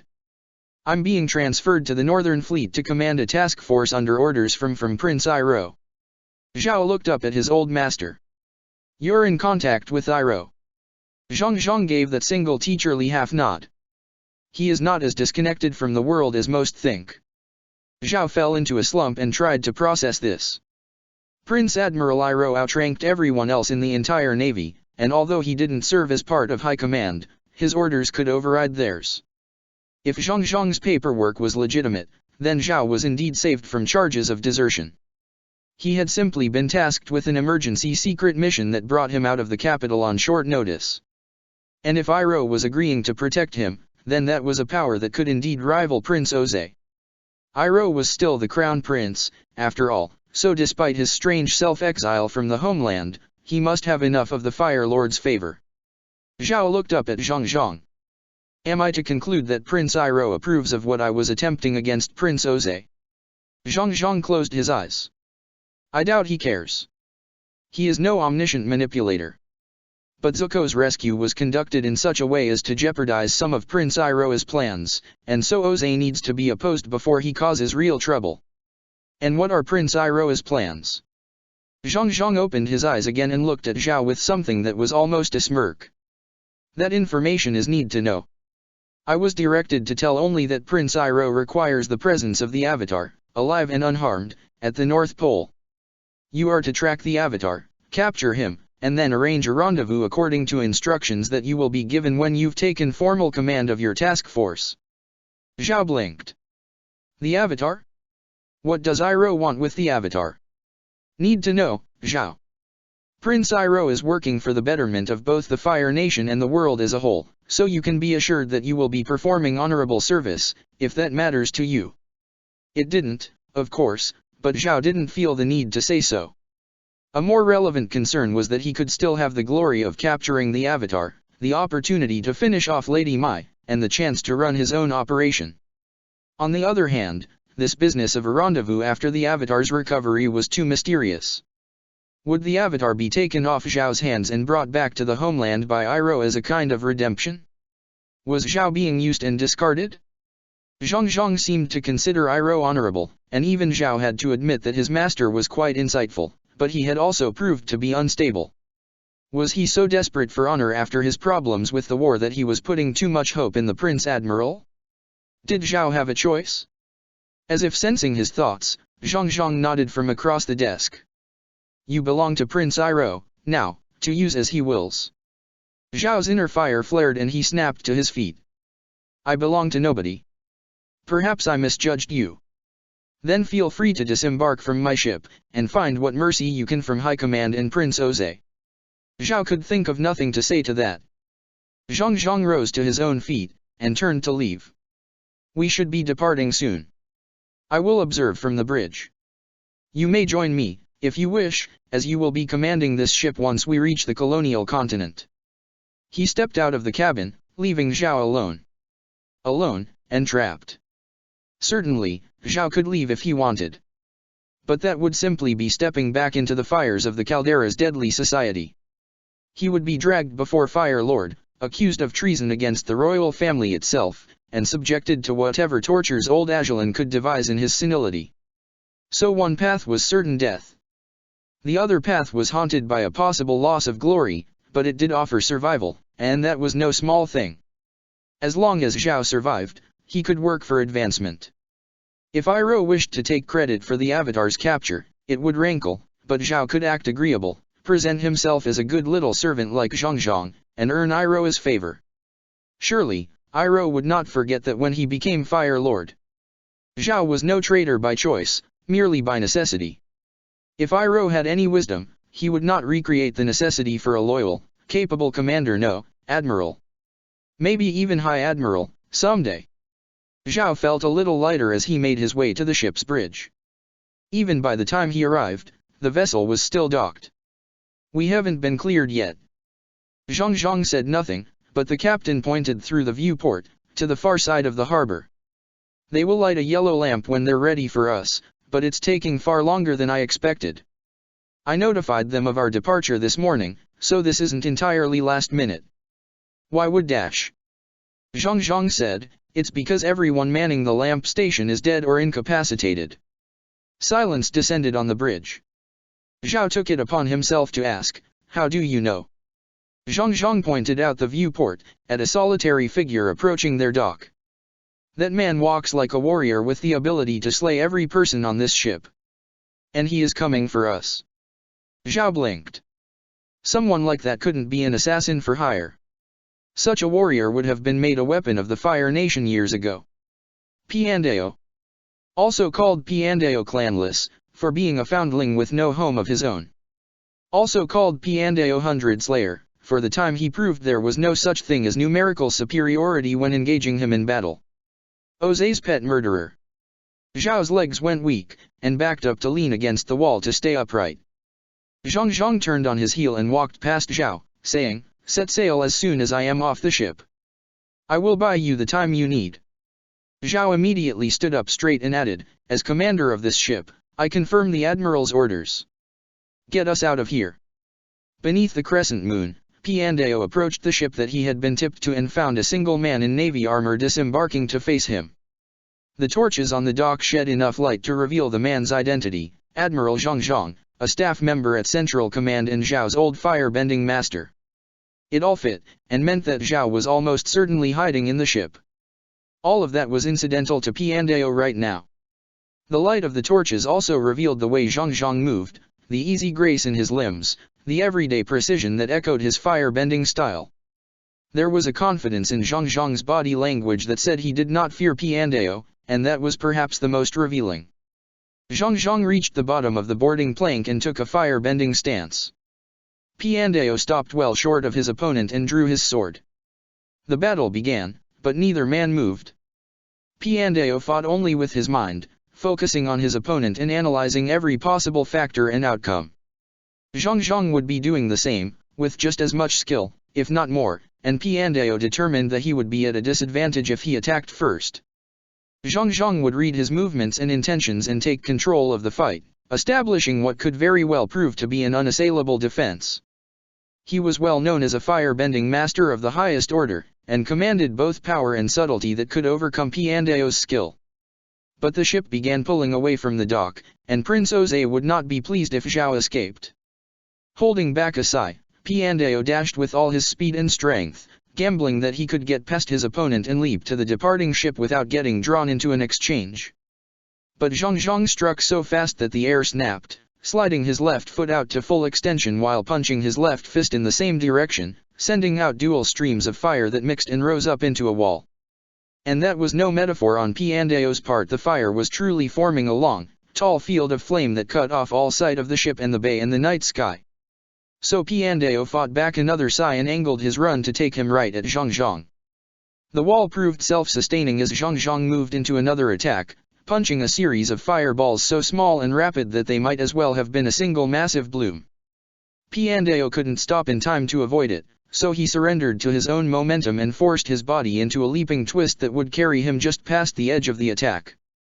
Except his landing area was soon the focus of another firestorm, and he tumbled into a roll that mixed the scrape of the stone ground with the heated sting of fire. Piandao came up to find his clothes aflame, but he could shave with his sword if he were so inclined, and completely uncivilized, so a quick slash was all that was needed to free himself from the burning bits. The little tatters of flaming clothes had not yet struck the ground when Zhang Zhang kicked out another wall of flame. This one was smaller than the first, but effectively divided Piandao's battlefield in half, forcing him towards Zhang Zhang's right side. The same tactic could be used repeatedly to force Piandao into an increasingly narrow lane that would leave him no room to dodge, so he had to put an end to this immediately, but Zhang Zhang was simply too fast to approach like this. So rather than doing it the fair way, Piandao threw his scabbard at Zhang Zhang's head. Zhang Zhang dodged it, of course, but in that split second of distraction, Piandao lunged forward like the winds at the peak of Kunlun Mountain with his sword extended for a stab. A slice would have had a greater chance of connecting, but at this range both were likely to miss, and the stab specifically encouraged Zhang Zhang to sidestep. To do that, he had to drop the smaller wall of fire bisecting the battlefield. And Piandao was ready for that. Even before Zhang Zhang began his counter-attack, Piandao whipped his sword back into a close guard and shrank into low cross-legged stance. Zhang Zhang kicked out with flame, but this close he could not turn it into a wall before Piandao was springing to the side and slicing in. The blade found nothing to bite into as Zhang Zhang was already moving. He batted the sword aside on the flat edge with a slap that also left a trail of fire in the air, and Piandao shoved with the hilt, but Zhang Zhang spun and punched and kicked and slapped and shoved and punched again, and Piandao twisted and crouched and sprang and spun and deflected, but whole world became a basket of flame with the paths of Zhang Zhang's fire tightening and drawing in on Piandao, so he centered himself right in the path of the next flaming punch, and Zhang Zhang's fist shot out. With skin tight over the knuckles, and fire exploded from it, and Piandao could sense nothing but light and heat, so he closed his eyes and listened only to the sound of the blood flowing in his own veins, and he rose up onto his left leg alone and sliced across the middle of the inferno with all the power in his body and all the efficiency of his deepest reflexes. And the blade moved so fast that the wind of its passage yanked the flame along to the side even as it starved the fire of air. Zhang Zhang might have been surprised at the tactic, but Piandao wasn't paying attention because he was drawing his sword back, and so he was in a perfect position to fall forward onto his coiled right leg and stab forward with one last lunge. Steel passed through armor and flesh and heart and flesh and armor again. Zhang Zhang's fire faded from the air, leaving the just night and the glow of the stars and crescent moon. Piandao glanced over his dying opponent's shoulder and noted that the ship had pulled too far from the docks to reach. Even Lady Caldera Utili wouldn't have been able to make that jump. Piandao had lost. So he turned his attention to Zhang Zhang, smoothly extracted his sword from the body, and gently laid the man down on the dock. "You have succeeded, Admiral. Your charge is safely away." Service. Zhang Zhang labored to breathe, but he did not give up his strength. "Service with honor." Piandao took Zhang Zhang's hands in his own. "You have been loyal and diligent for your whole career. Your death is the culmination of an honorable life." "No." Zhang Zhang gasped. "No honor in war and killing. They died for our greed. Only at the end did I find honor. Too late." And with a wet rattle, Zhang Zhang breathed his last. Piandao closed his enemy's eyes, and bowed low to the body. After a long moment, he rose and flicked the blood off of his sword. The ship was passing through the harbor gates now, and it wouldn't be long before the city guards came to investigate all the disturbances. He recovered his scabbard, pulled his hood over his head, and then ran off into the night. He could make for Upper Harbor City and hide out there until morning. Prince Jose would have to wait until the sun was in the sky to get a report. Piandao was not looking forward to that. Zhao had escaped, and there were forces that still apparently supported the egomaniac. Hopefully, Jose would at least be pleased that Zhao's immediate backer in the scheme with Zuko, Admiral Chan, had been assassinated, and that Zhang Zhang had at least paid with his life for Zhao's safety. If not, Piandao would have to find a new master to serve or die a criminal. But if Zhang Zhang was right and there was no honor in killing, then Piandao feared that no matter his master, honorable service was now forever beyond his grasp. Through his spyglass, Zhao was able to get one last look at his master's body before the ship passed through the harbor gates and onto open waters. He might have died, but Master Zhang Zhang had at least given his life for a worthy cause. Zhao's continued survival. And now Zhao had an avatar to catch, and glory to win anew. Jet could feel his thoughts moving slower than they were supposed to, but he kept himself sane by reminding himself that he knew where he was. He had originally thought that the Fire Navy had been his captor, back when he first woke up on a big metal ship steaming away from what used to be Crescent Island. Locked in the brig, he had shouted for Smellerbee before he remembered that she was dead, killed by the unstoppable firebender's girl with the blue flames. He had assumed that the Fire Navy would deposit him in some island prison, and began thinking up ways to escape from a place he hadn't even seen yet. Then the firebender's girl had come down to see him, along with a group of big soldiers.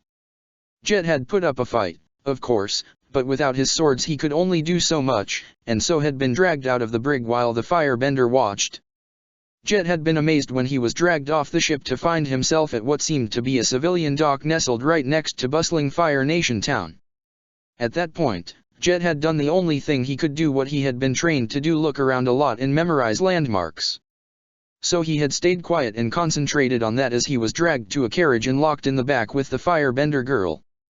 He had done the same thing when they got to their destination, and he had been dragged out to find an abandoned mansion on cliff.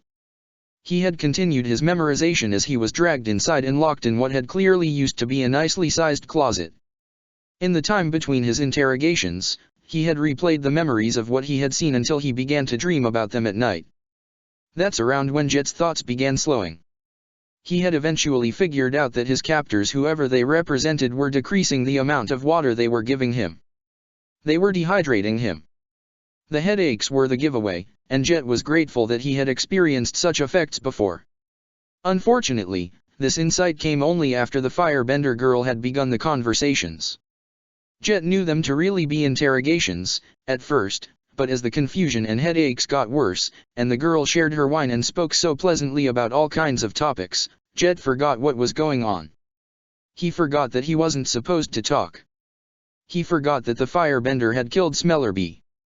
He forgot Smellerbee was even dead. The worst was that he forgot that the firebender girl wasn't beautiful, because she wasn't really, because she was Fire Nation. Then, one day, she was gone, and Jet had been left to wait in his closet day after day, wishing he had more water. At that point, the dreams began happening while he was awake.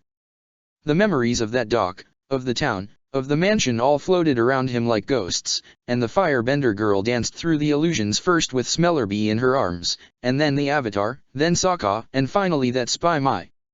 Sometimes, Jet would hear echoes almost like human voices saying, "We are coming for you," but he would forget as soon as the words reached his ears. He didn't remember until they actually came for him. One day, Jet drifted out of one of his waking sleeps to hear shouts and crashes coming from somewhere else in the mansion. There was the ring of metal clashing against metal, and something like a series of splashes, and then silence.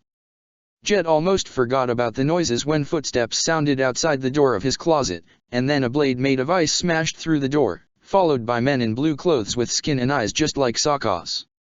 The first of the men smiled, and glanced at the others. "It's him." Jet nodded. He was indeed him, and glad that these nice people realized it. There was just one more matter he needed to clear up. Thirsty. The man who had spoken frowned. "They deny you water? And they call us barbarians." He immediately produced a water skin, but rather than giving it to Jet, he ripped off a piece of his own sleeve and soaked it, then offered the wet cloth. Jet accepted it eagerly, and was soon moistening his mouth and throat by sucking the water right out of the fabric. He continued doing that as the other men pulled him to his feet and helped him stumble out of the closet. The leader was saying as they walked, "We know they took your mask. We'll have to debrief you to see if we can tell what else they got from you, and then you'll have another assignment. As much as you deserve rest, the situation is becoming tense enough that we can't leave a blue spirit of your capability out of action for long.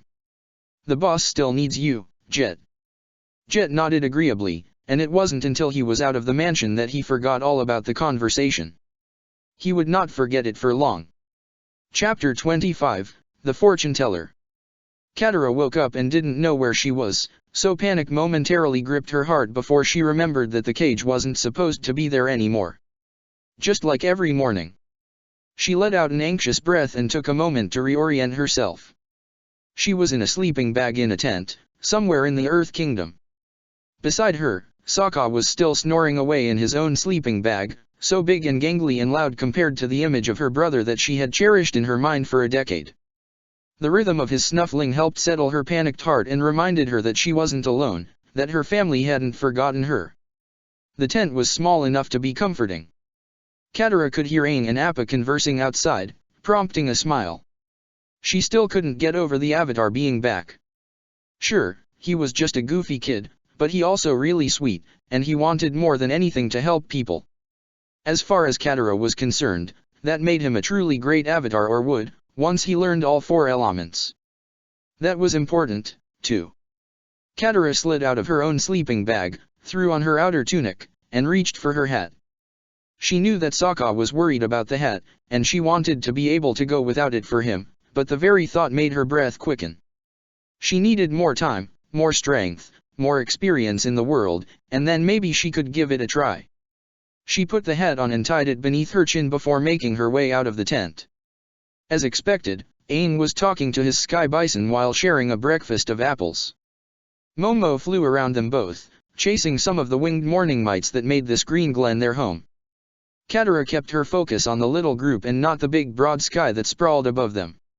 A quick glance around the campsite revealed that Mai's tent was still sealed up. That didn't surprise Katara.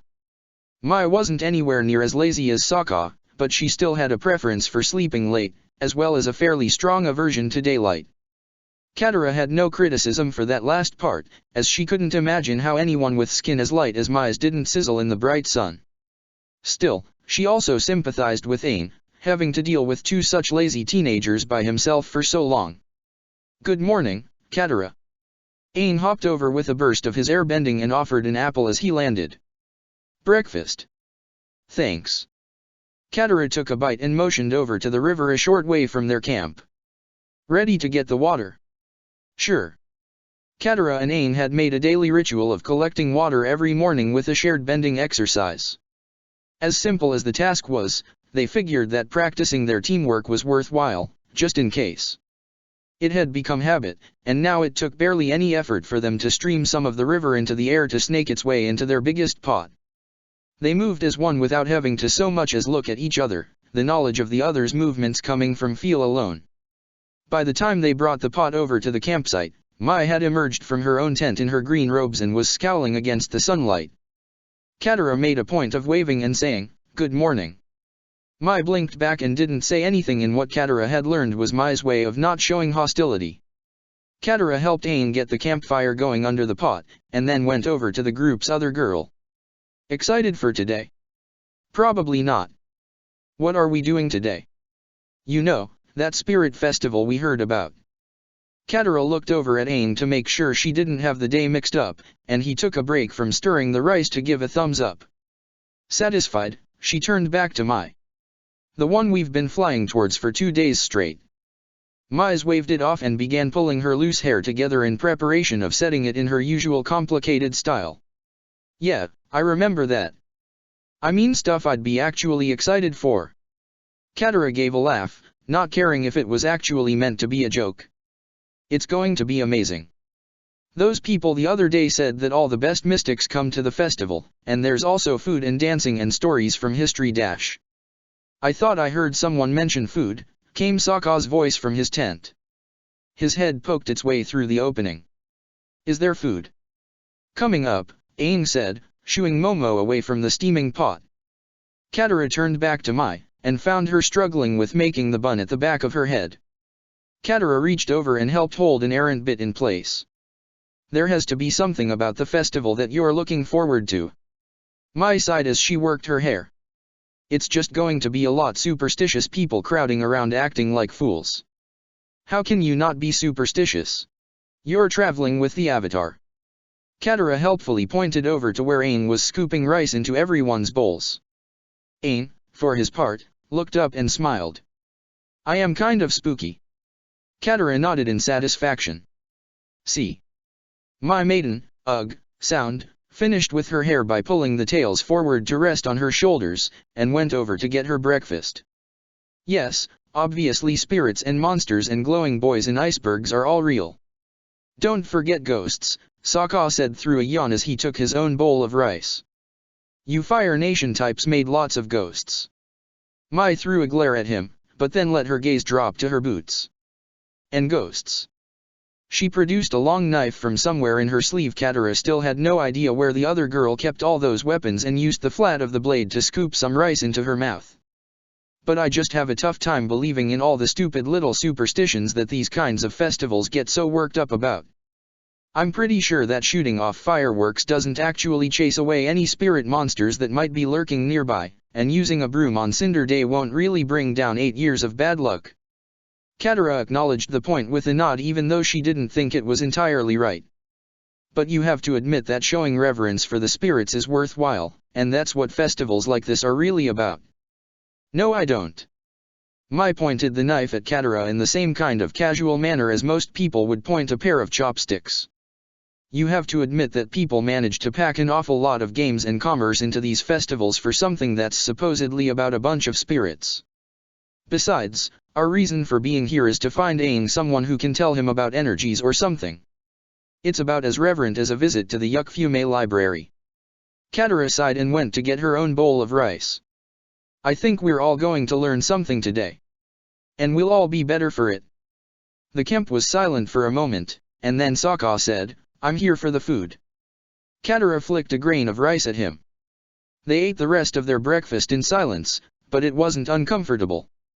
Katara would have liked it if Mai and Sokka could have more respect for these kinds of things, but that was their cynical personalities at work. Both of them were probably just arguing for the sake of it. Maybe if they spent a decade in a prison, they'd be more inclined to look for the bright things in life. Not that Katara wished that on either one. She finished her rice and put her bowl down carefully beside the big pot. So, Aang, how are we going to find the festival? It would be risky to fly Appa above it. Aang winked and put his own bowl down. He took an airbending stance and began moving his arms in broad, slow sweeping motions that made the wind around the campsite pick up. It was a strong wind but a soft one, cushioning Katara like a pile of furs and tugging gently on her hat. It was such a pleasant sensation that she almost missed the other part of it, the faint sound of music bells and flutes and drums that was being carried on the wind. Katara held her head down and felt a grin growing on her own face. She looked over at Aang to find him returning the expression. We just follow our ears, he said. When Aang found the valley of the Mountain of Death, it was a complete surprise. He had led the way as they traced the music back to its source, guiding Katara, Mai, and Sokka. Appa and Momo had been left back at the camp with a bushel of apples over the undulating landscape, around the little cliffs and stone outcroppings. At first, he had stopped every so often to use his airbending to catch the snatches of tunes on the wind, but soon enough it was audible with no extra effort. Even so, he found himself walking around the side of one outcropping to suddenly find the ground falling steeply below him to reveal a massive gathering in the center of a wide grassy valley, a lone mountain rising beyond it all. Beneath the gaze of the Mountain of Death, deep in which the bodies of the kings and queens of the ancient Earth Kingdom were said to be waiting for the earth to awaken them once again, the Spirit Festival was in fully swing. Drawn from all the villages in the province and probably all over the Earth Kingdom, 1,000 people maybe more were sprawled across the length of the valley, filling the air with the sounds of talking and music and chanting. Tents and shelters rose up at what seemed like random points, each one the center of its own uniquely shaped crowd. And the colors were amazing. Most people were wearing green, but tunics of other hues were present in significant numbers, and many people wore accessories or masks or even full costumes that assembled a range of colors second only to the hanging flower gardens of the Eastern Air Temple. Aang was ready to run on down and join the fun when he noticed something else. Apart from the festival, atop one of the low valley walls on the east side, a large fire army camp overlooked the festivities. More armed and armored soldiers than Aang could easily count stood guard at the edges of the camp. Katara hissed when she noticed them. Are they going to attack? Mai pushed her way to the front of the group, and Aang could see her sharp eyes running over the sight. No, she eventually said, they're on alert, but there's not enough activity for an imminent attack. I bet they're here to watch over things and keep the peace. Yeah, keep the peace. Sokka snorted. You mean spy on a big gathering of Earth Kingdom folks and come down on them like a hammer if anything vaguely anti-fire starts up? Basically, yes. Mai straightened her green tunic. The festival is too big and well known to shut down, but obviously the Fire Nation government here wouldn't be happy with a major cultural thing from the people they conquered. Aang stepped forward to stand between Sokka and Mai. Okay, then I'll need to cover my arrow, but as long as everything stays peaceful, it should be no trouble. Right. Katara nodded. Right. We'll keep an eye on the eye the Fire Nation is keeping on the festival. Sokka blinked. How many eyes is that? As many as we need. Katara smirked and tugged her hat. Aang laughed and pulled out one of the scarves Mai had given him back on Kyoshi Island.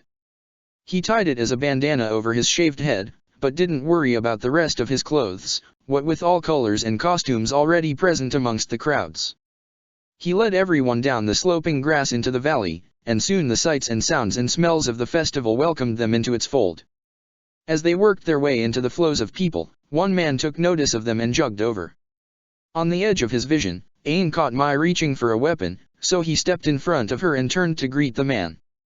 He was fairly young and dressed in green, and he was carrying what looked like a bundle of leaves and red berries. "Greetings, travelers. Here, take a dogwood sprig." Aang accepted one of the little cuttings and took a look.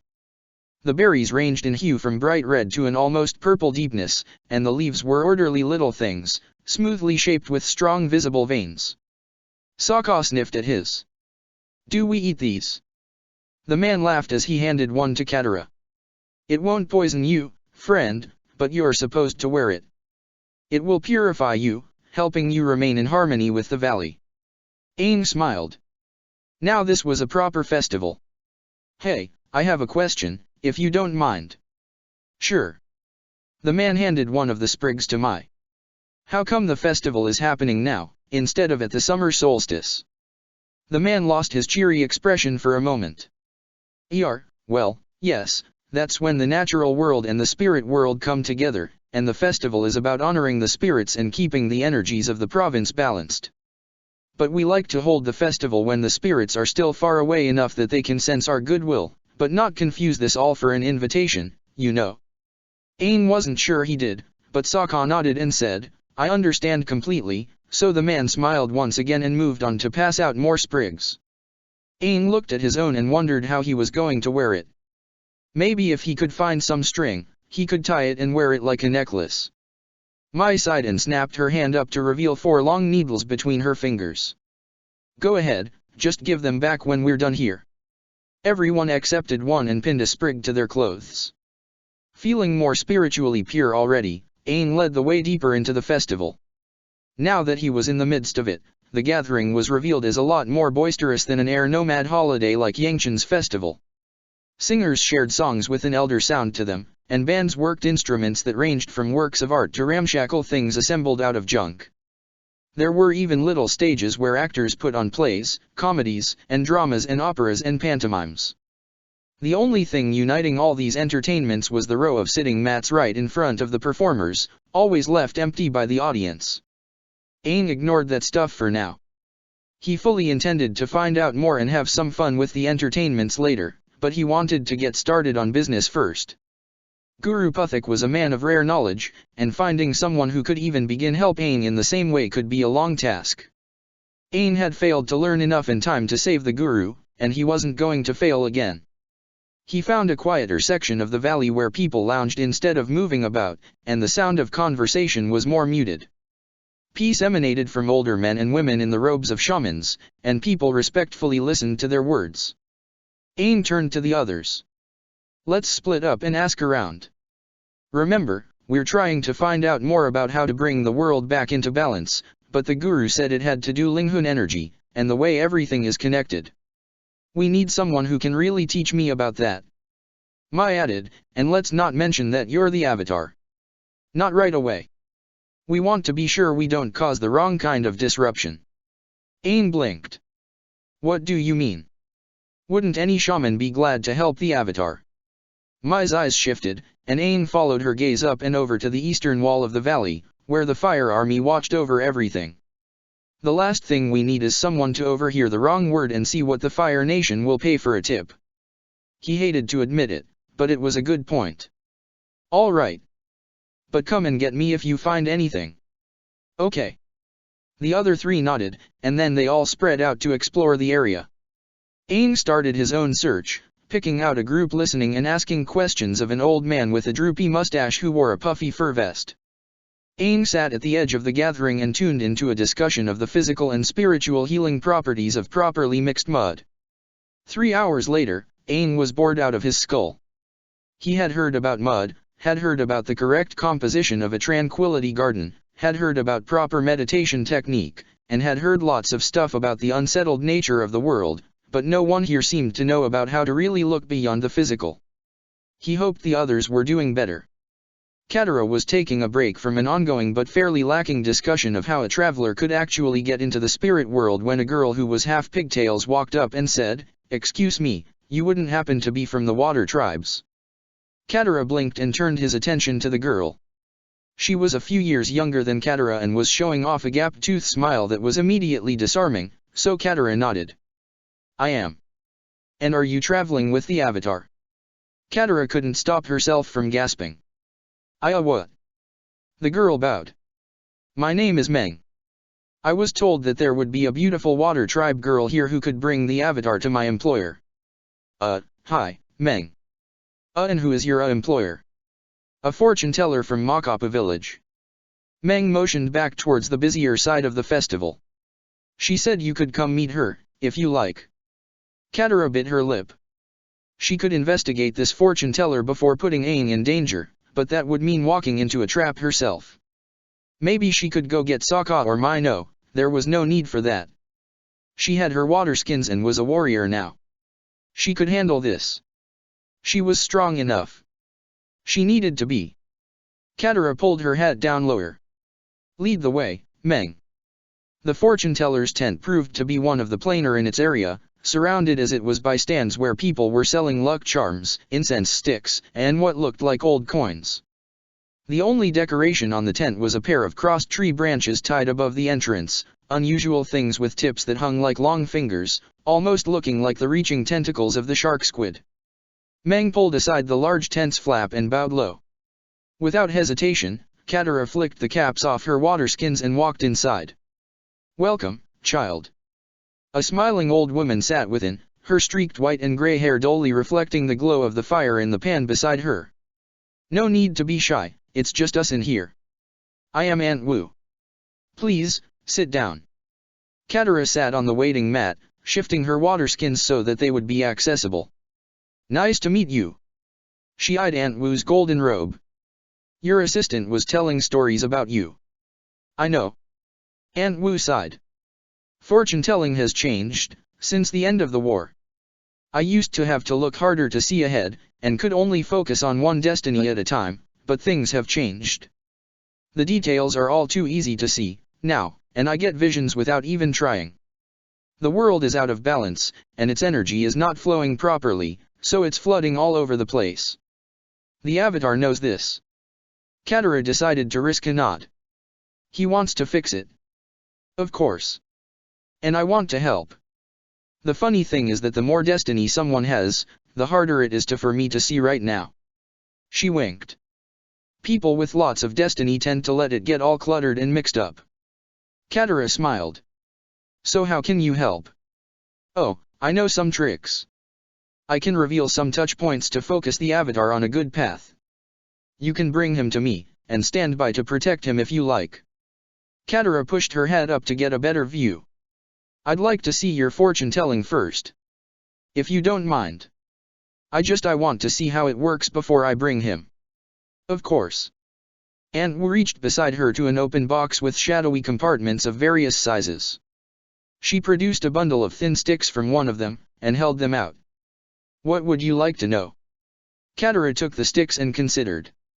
Maybe Aunt Wu could tell her if she would ever fix herself, if she could ever be able to go back to her tribe without being a failure. But the more Katara thought about, the more she wasn't sure she actually wanted to know. Maybe she could do something that would be a clue, but wouldn't rule anything out. Can you tell me who I'll marry? Aunt Wu nodded. Throw the sticks to the ground. Katara did so, and then looked at the results to see if they were spelling a name or something. Aunt Wu didn't show any reaction, and merely plucked some of the sticks out of the pile and laid them aside. Again. Katara picked up the remaining sticks and once more tossed them to the dirt. Aunt Wu removed a few more of the sticks and then said, the Avatar's destiny clouds your own, but I see possibilities. Throw the sticks once more. Katara did so, and Aunt Wu nodded. What is it? The Avatar himself is working his way into your heart. If the Fire Nation girl doesn't give him what he needs, you and he will marry. Katara was on her feet before she even realized it. Me and Aang. The Avatar. And wait, what Fire Nation girl? Did Aunt Wu mean Mai? Why would Mai be a problem? Aang and Sokka were both kind of upset at her, and love didn't seem likely even with Mai being sorry. And if Katara was supposed to marry Aang, did that mean she'd never be ready to go back to the tribe? Or would Aang come with her? He didn't have any people of his own, after all. Would their kids be airbenders or waterbenders, or maybe a mix? Why was she already planning out the kids she would have with Aang? What did this really prove about Aunt Wu? Obviously, Katara needed more information. Thank you. But, before I bring Aang, is it okay if I bring someone else? Aunt Wu smiled. You do what you feel you need to, child. Sokka rested his chin on his knee. So when you say you saw a group of women flying through the air, you mean what, exactly? The old shaman scooted closer. I mean I saw them flying. I was passing by the cliff my people call great-grandfather's nose, and naturally I looked up to take in its majesty, when I saw people running at the edge. I was going to shout at them for being stupid and jumping to their deaths, but then the winds picked up, and their clothes were very baggy and flapped in the air, and then they swooped right over my head and went back up in the air, and proceeded to flip and twist through the sky. They were like fish darting through water, except fish don't laugh. Sokka nodded like he believed what he was being told. And then what? Well, I started proclaiming the return of the air nomads, of course. The airbender avatar has returned, you know, and he must have brought his harem. His dash Sokka choked. His harem. Well, of course. Why else would these all be girls? Are you sure air nomads have harems? Sokka tried to imagine Aang with all the awkwardness he had displayed around Mai lounging amidst a gaggle of girls, and found his imagination completely insufficient. Maybe they're his sisters. Or bison tenders. Or maybe they were air nomad ghosts. I've heard that some people are having problems with air nomad ghosts. The shaman ran his hands through his bristling hair. No, I don't think they were ghosts. The simplest explanation is usually the best, so they're probably his harem. Sokka once again lowered his chin onto his knee. Well, I'm certainly not inclined to argue against that logic. Ah, you're a smart boy. Sokka was about to agree when he felt a tap on his shoulder, and looked up to see a dark-skinned girl whose pigtails stuck out to easily triple her natural width. Can I help you? I'm Meng. Katara sent me to bring you to her. A short walk later, Sokka found his sister standing in front of a large tent with willow branches tied above its entrance. As soon as she saw him, she ran over with anxious eyes and grabbed his hands. Sokka, I'm going to marry Aang. What? Sokka clamped down on Katara's hands, the world spinning around him like that time he tried riding a tiger seal. No, you can't. You just got out of prison, and there's lots of people to meet out there dash. What? Katara blinked. No, Sokka, I mean that Aunt Wu predicted I'll marry Aang. She's a fortune teller. Oh. All of the sudden, the world decided to stay still. Oh, good. Wait, what are you doing with a fortune teller? Aunt Wu knows we're with Aang, and has information for him. But I wasn't sure if it was okay, so I talked to her first, and she told me a fortune that I'm going to marry Aang if Mai doesn't get him first. Sokka let go of his sister's hands so that he could properly smack his own forehead. That's just silly. You don't have anything to worry about from Aang or Mai. What about Aunt Wu? Sokka turned his gaze to the tent, where Meng was holding the flap open for him and trying not to meet his gaze. I'm going to find out about that right now. He stalked into the tent and found an old lady sitting on a mat beside a fire pan. What have you been doing to my sister? Aunt Wu motioned to the mat across from her. Sit down, and we'll talk. I didn't mean to upset her, but she asked for a love fortune. Yeah, just an innocent misunderstanding. Sokka remained standing. The problem is that fortune telling is just a scam, and now I'm wondering why your scam involves getting my sister all upset and trying to make her fight one of our allies. Ah, you're not a believer. Aunt Wu eased herself to her feet and looked at Sokka with narrowed eyes. Normally, I'd just push you away with some vague prophecy of doom, but I want to prove myself to you. To the Avatar. He and I share a kind of sight, but he doesn't know how to use it like I can. I want to use my gifts to help him, so that he can set the world right. Sokka crossed his arms over his chest. Making junk up about my future isn't going to accomplish that. I know. Aunt Wu stepped forward, and the light of the fire played across her face in a way that almost made her look like Gran. You and I, we're both protectors. You have your tribe, and your grandmother, and those she has taken into her care. You've seen death, and you've seen loss, so you try to stay aloof even as you do everything in your power to help them. When you take someone under your care, you take them as family. That's why you'll protect the Avatar as much as your sister, even if you sometimes tell yourself you can make a choice between them. It's why the Fire Nation girl's betrayal hurt you so much. She was your new sister, and she was a traitor. Sokka's thoughts had come to a halt in the midst of that whole stupid speech, kind of like what Aang said meditating was like. Sokka's focus was so strong that there was nothing left in him to devote to thought, and that focus was the kind his dead father had taught was the true power of a hunter. You want to stop talking about me now? Aunt Wu nodded. Then let me talk about myself. I live in Makapa village. The people take care of me, and I take care of them. They find reassurance in my word, even when I don't really tell them anything. So many of them were lost, and I brought them together so that they could be safe. Happy, even. They have no idea what I really do, but they love me all the same. But I can't protect them from what's happening to the world. Only the Avatar can do that. So I help them by helping the Avatar. Helping you. And you can see that. You're observant that way. Sokka breathed in sharply. He had been focusing during her little speech, watching her face, her eyes, and her movements.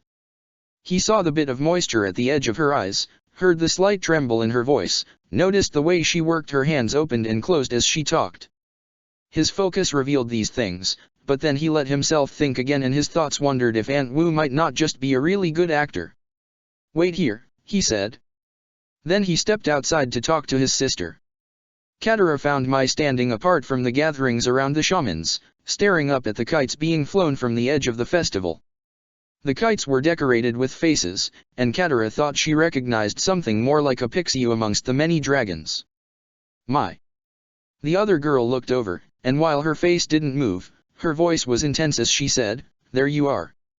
You and Sokka just disappeared. Aang went with the parade to the Death Mountain thing." Katara gave a little bow of repentance.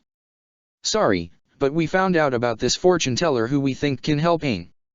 But we're not sure if we should trust her because she revealed that you're going to determine if I marry well. Details aren't important." And then she told Sokka what he says were a lot of the secret thoughts in his head, but he's still not sure if she's telling the truth, so he didn't actually say so, but he implied that he'd feel better if you went to see her and gave us your opinion. So that we know if it's okay to bring Aang. Wait, hold on. Mai blinked slowly. A fortune teller said that I'm going to marry you. Katara could feel her face warming, and she couldn't even talk for a moment. I didn't say that. Well, I wasn't sure, but it sounded dash. That's not what I meant. If you're sure. I am. Okay. Okay. Okay. Katara was glad that was settled. Mai held up a hand. So how am I keeping you from getting married, then? Oh, for Dash. Katara decided that the truth couldn't possibly be more embarrassing than this. She said that if you don't seduce Aang away from me, we'll get married. The we being you and Aang, not you and me? Yes. Okay. I just want to be clear on all this. Mai's face had remained perfectly calm and perfectly pale the whole time. So let's check out this scandalous fortune teller. Katara was grateful for the chance to turn away and blush in peace. She tugged her hat down and led Mai back to Aunt Wu's tent, where they found Sokka pacing and glaring at Meng.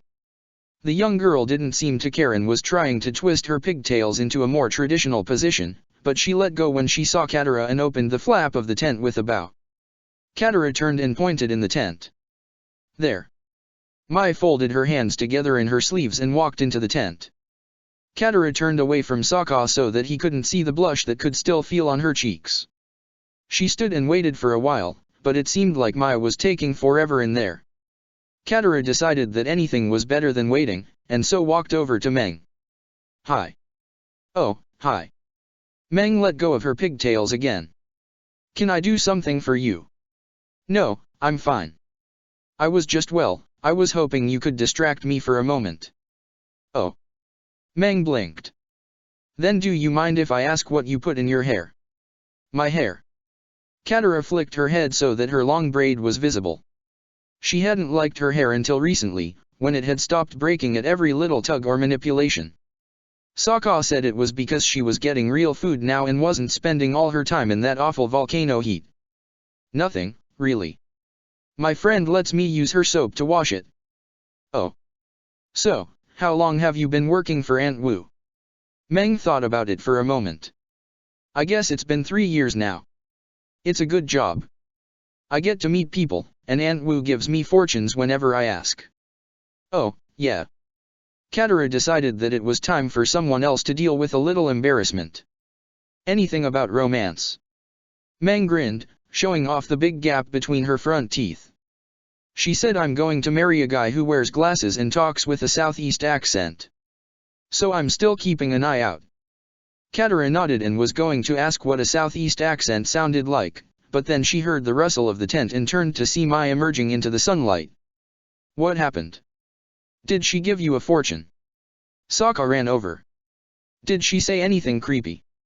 Meng hopped up to look over Katara's shoulder. Are you going to bring the avatar now? Mai held up a hand and waited for everyone to stop talking. Aunt Wu is fine. We should bring Aang. He can decide for himself about what she has to say. Katara was going to ask how Mai could tell, but then Sokka actually pushed her aside and stepped forward to say, how can you tell? Katara slapped the back of his head. Mai ignored it all. I'm not surprised that you can't see it, but Aunt Wu is a very high-class lady. Half the nobles in the caldera wish they could be so good. My maternal grandmother is the same way, and women like that of that age are always exactly where they want to be, and they have no need whatsoever to lie. Ever. If Aunt Wu is here, then she's not working for the Fire Nation. If she says she has something for Aang, she does. Meng began applauding, and Katara moved to give the short girl her space before saying, but can she really tell the future? I don't know and I don't care. Mai stepped away. Aang can deal with that part. He went with the big funeral procession to the mountain tomb, so I'll go get him. You two watch the tent to make sure it doesn't fly away or something. Katara watched the other girl walk away, and struggled with a mix of relief that Aunt Wu wasn't an enemy, disappointment that Mai didn't reveal what they had discussed, and continuing anxiety over the surprise love triangle she might still be caught in the middle of. She looked over at Sokka. So should I be worried that they're already visiting mountain tombs together? He groaned. Please don't tell me you're still taking that thing seriously. Well, why not? Mai said Aunt Wu was okay, so even if she's a fake, what reason would she have for lying to me about that? Oh, it's possible she really believes that she has fortune-telling powers. Sokka crossed his arms over his chest. But if she's so good at that type of thing, why didn't she just intercept Aang directly and avoid this whole mess with us? Katara frowned. But Meng knew who I was and where to find me. So Aunt Wu knew something that only a fortune-teller would. Then she's a fake. Meng snarled, hey. Watch it. Katara just poked her brother. But then we go back to what Mai said. You're contradicting yourself. Sokka pushed her finger away. Did you ever consider that maybe Mai isn't as trustworthy as you'd like her to be? You've been pretty nice to her considering that her people stole a decade of your life. Katara only realized that her jaw had dropped when she tried to speak and found that her mouth wasn't working. Why you're telling me how I'm supposed to feel about growing up in a cage? You're so angry at Mai, but what did she really do to you? What did any of them do to you? You got to grow up with Gran, surrounded by your tribe, and you're the one who gets to decide how I'm supposed to feel about the Fire Nation? You're so full of slush. Sokka was backing away, eyes wide, and Katara was glad that he was intimidated. She had forgotten how mean her brother could be, and she wasn't going to tolerate him getting meaner. His voice cracked, and he quickly turned his back on her. You're right. Sorry. He trotted off into the flow of the festival crowd. Oh. He. She. Katara pulled her hat down so that she couldn't see anything. Apparently, Sokka wasn't the only one who had gotten meaner. She looked over at Meng, who was doing an industrious job of examining a blade of grass and not paying attention to anything else, and then to Aunt Wu's tent. Maybe she could talk to Aunt Wu about this, see if there was a fortune that would tell her where to find Sokka and what she could say to him. There. That tent. The sorceress is in there. What? Katara whirled as the crowd pulled back and left her and Meng standing alone beside the tents and stalls of this lane. Even the vendors who had neighbored Aunt Wu's setup were leaving their charms and tokens and money boxes behind. What could? An ostrich horse emerged from the receding festival goers, carrying a living symbol of Earth Kingdom prosperity in its saddle. The rider was a heavy-set man with a long beard, and he might have been mistaken for a mere merchant were it not for the sheen on both his green silk robe and his black wide-brimmed hat. Unlike Katara's hat, the simple conicular type that allowed rain to slide down, this man's hat had a tall cylinder as its main body, giving him an artificial height that was nevertheless quite impressive. Nevertheless, Katara took a position between the ostrich horse and Aunt Wu's tent and tensed for a fight. The man glared at her from beneath the brim of his hat and spurred the bird steed into an awkward amble that its powerful legs weren't built for, making the ostrich horse sway with enough force to make the beaded strings hanging from his hat sway in the air. Katara stood her ground and waited to see if this busybody had the guts to run a teenage girl down in the middle of a festival crowd, but he surprised her by turning and saying, "This girl is interfering in a lawful arrest. Take her, take the sorceress, take them all." Katara followed his gaze, and hissed when she saw Fire Nation soldiers emerging from the same gap in the crowd, all of them lowering their spears in her direction. She took in the threat as Meng ran to stand behind her. She could see at least a dozen soldiers, and there might be more behind them in the crowd. Her only chance of fighting them was to reveal herself as a waterbender, and she didn't have to be an experienced world traveler to know that such a discovery would bring more than just a dozen soldiers. Still, it was important that Aunt Wu talk to Aang, maybe important enough to be worth Katara's life. It wasn't like she had any real purpose, because... Katara felt a warm hand on her shoulder, and turned to find Aunt Wu behind her. "It's okay, child. I'll answer the accusation." Before Katara could decide, the man on the ostrich horse sneered and said, "You'll all answer at the trial. Arrest them." Katara moved to take a waterbending stance, but the shaft of a spear smacked against her head hard enough to send her hat flying, and through the explosion of pain in her skull she got a brief look of the terrifying openness of the sky before everything went dark. Check the description for the links to the author.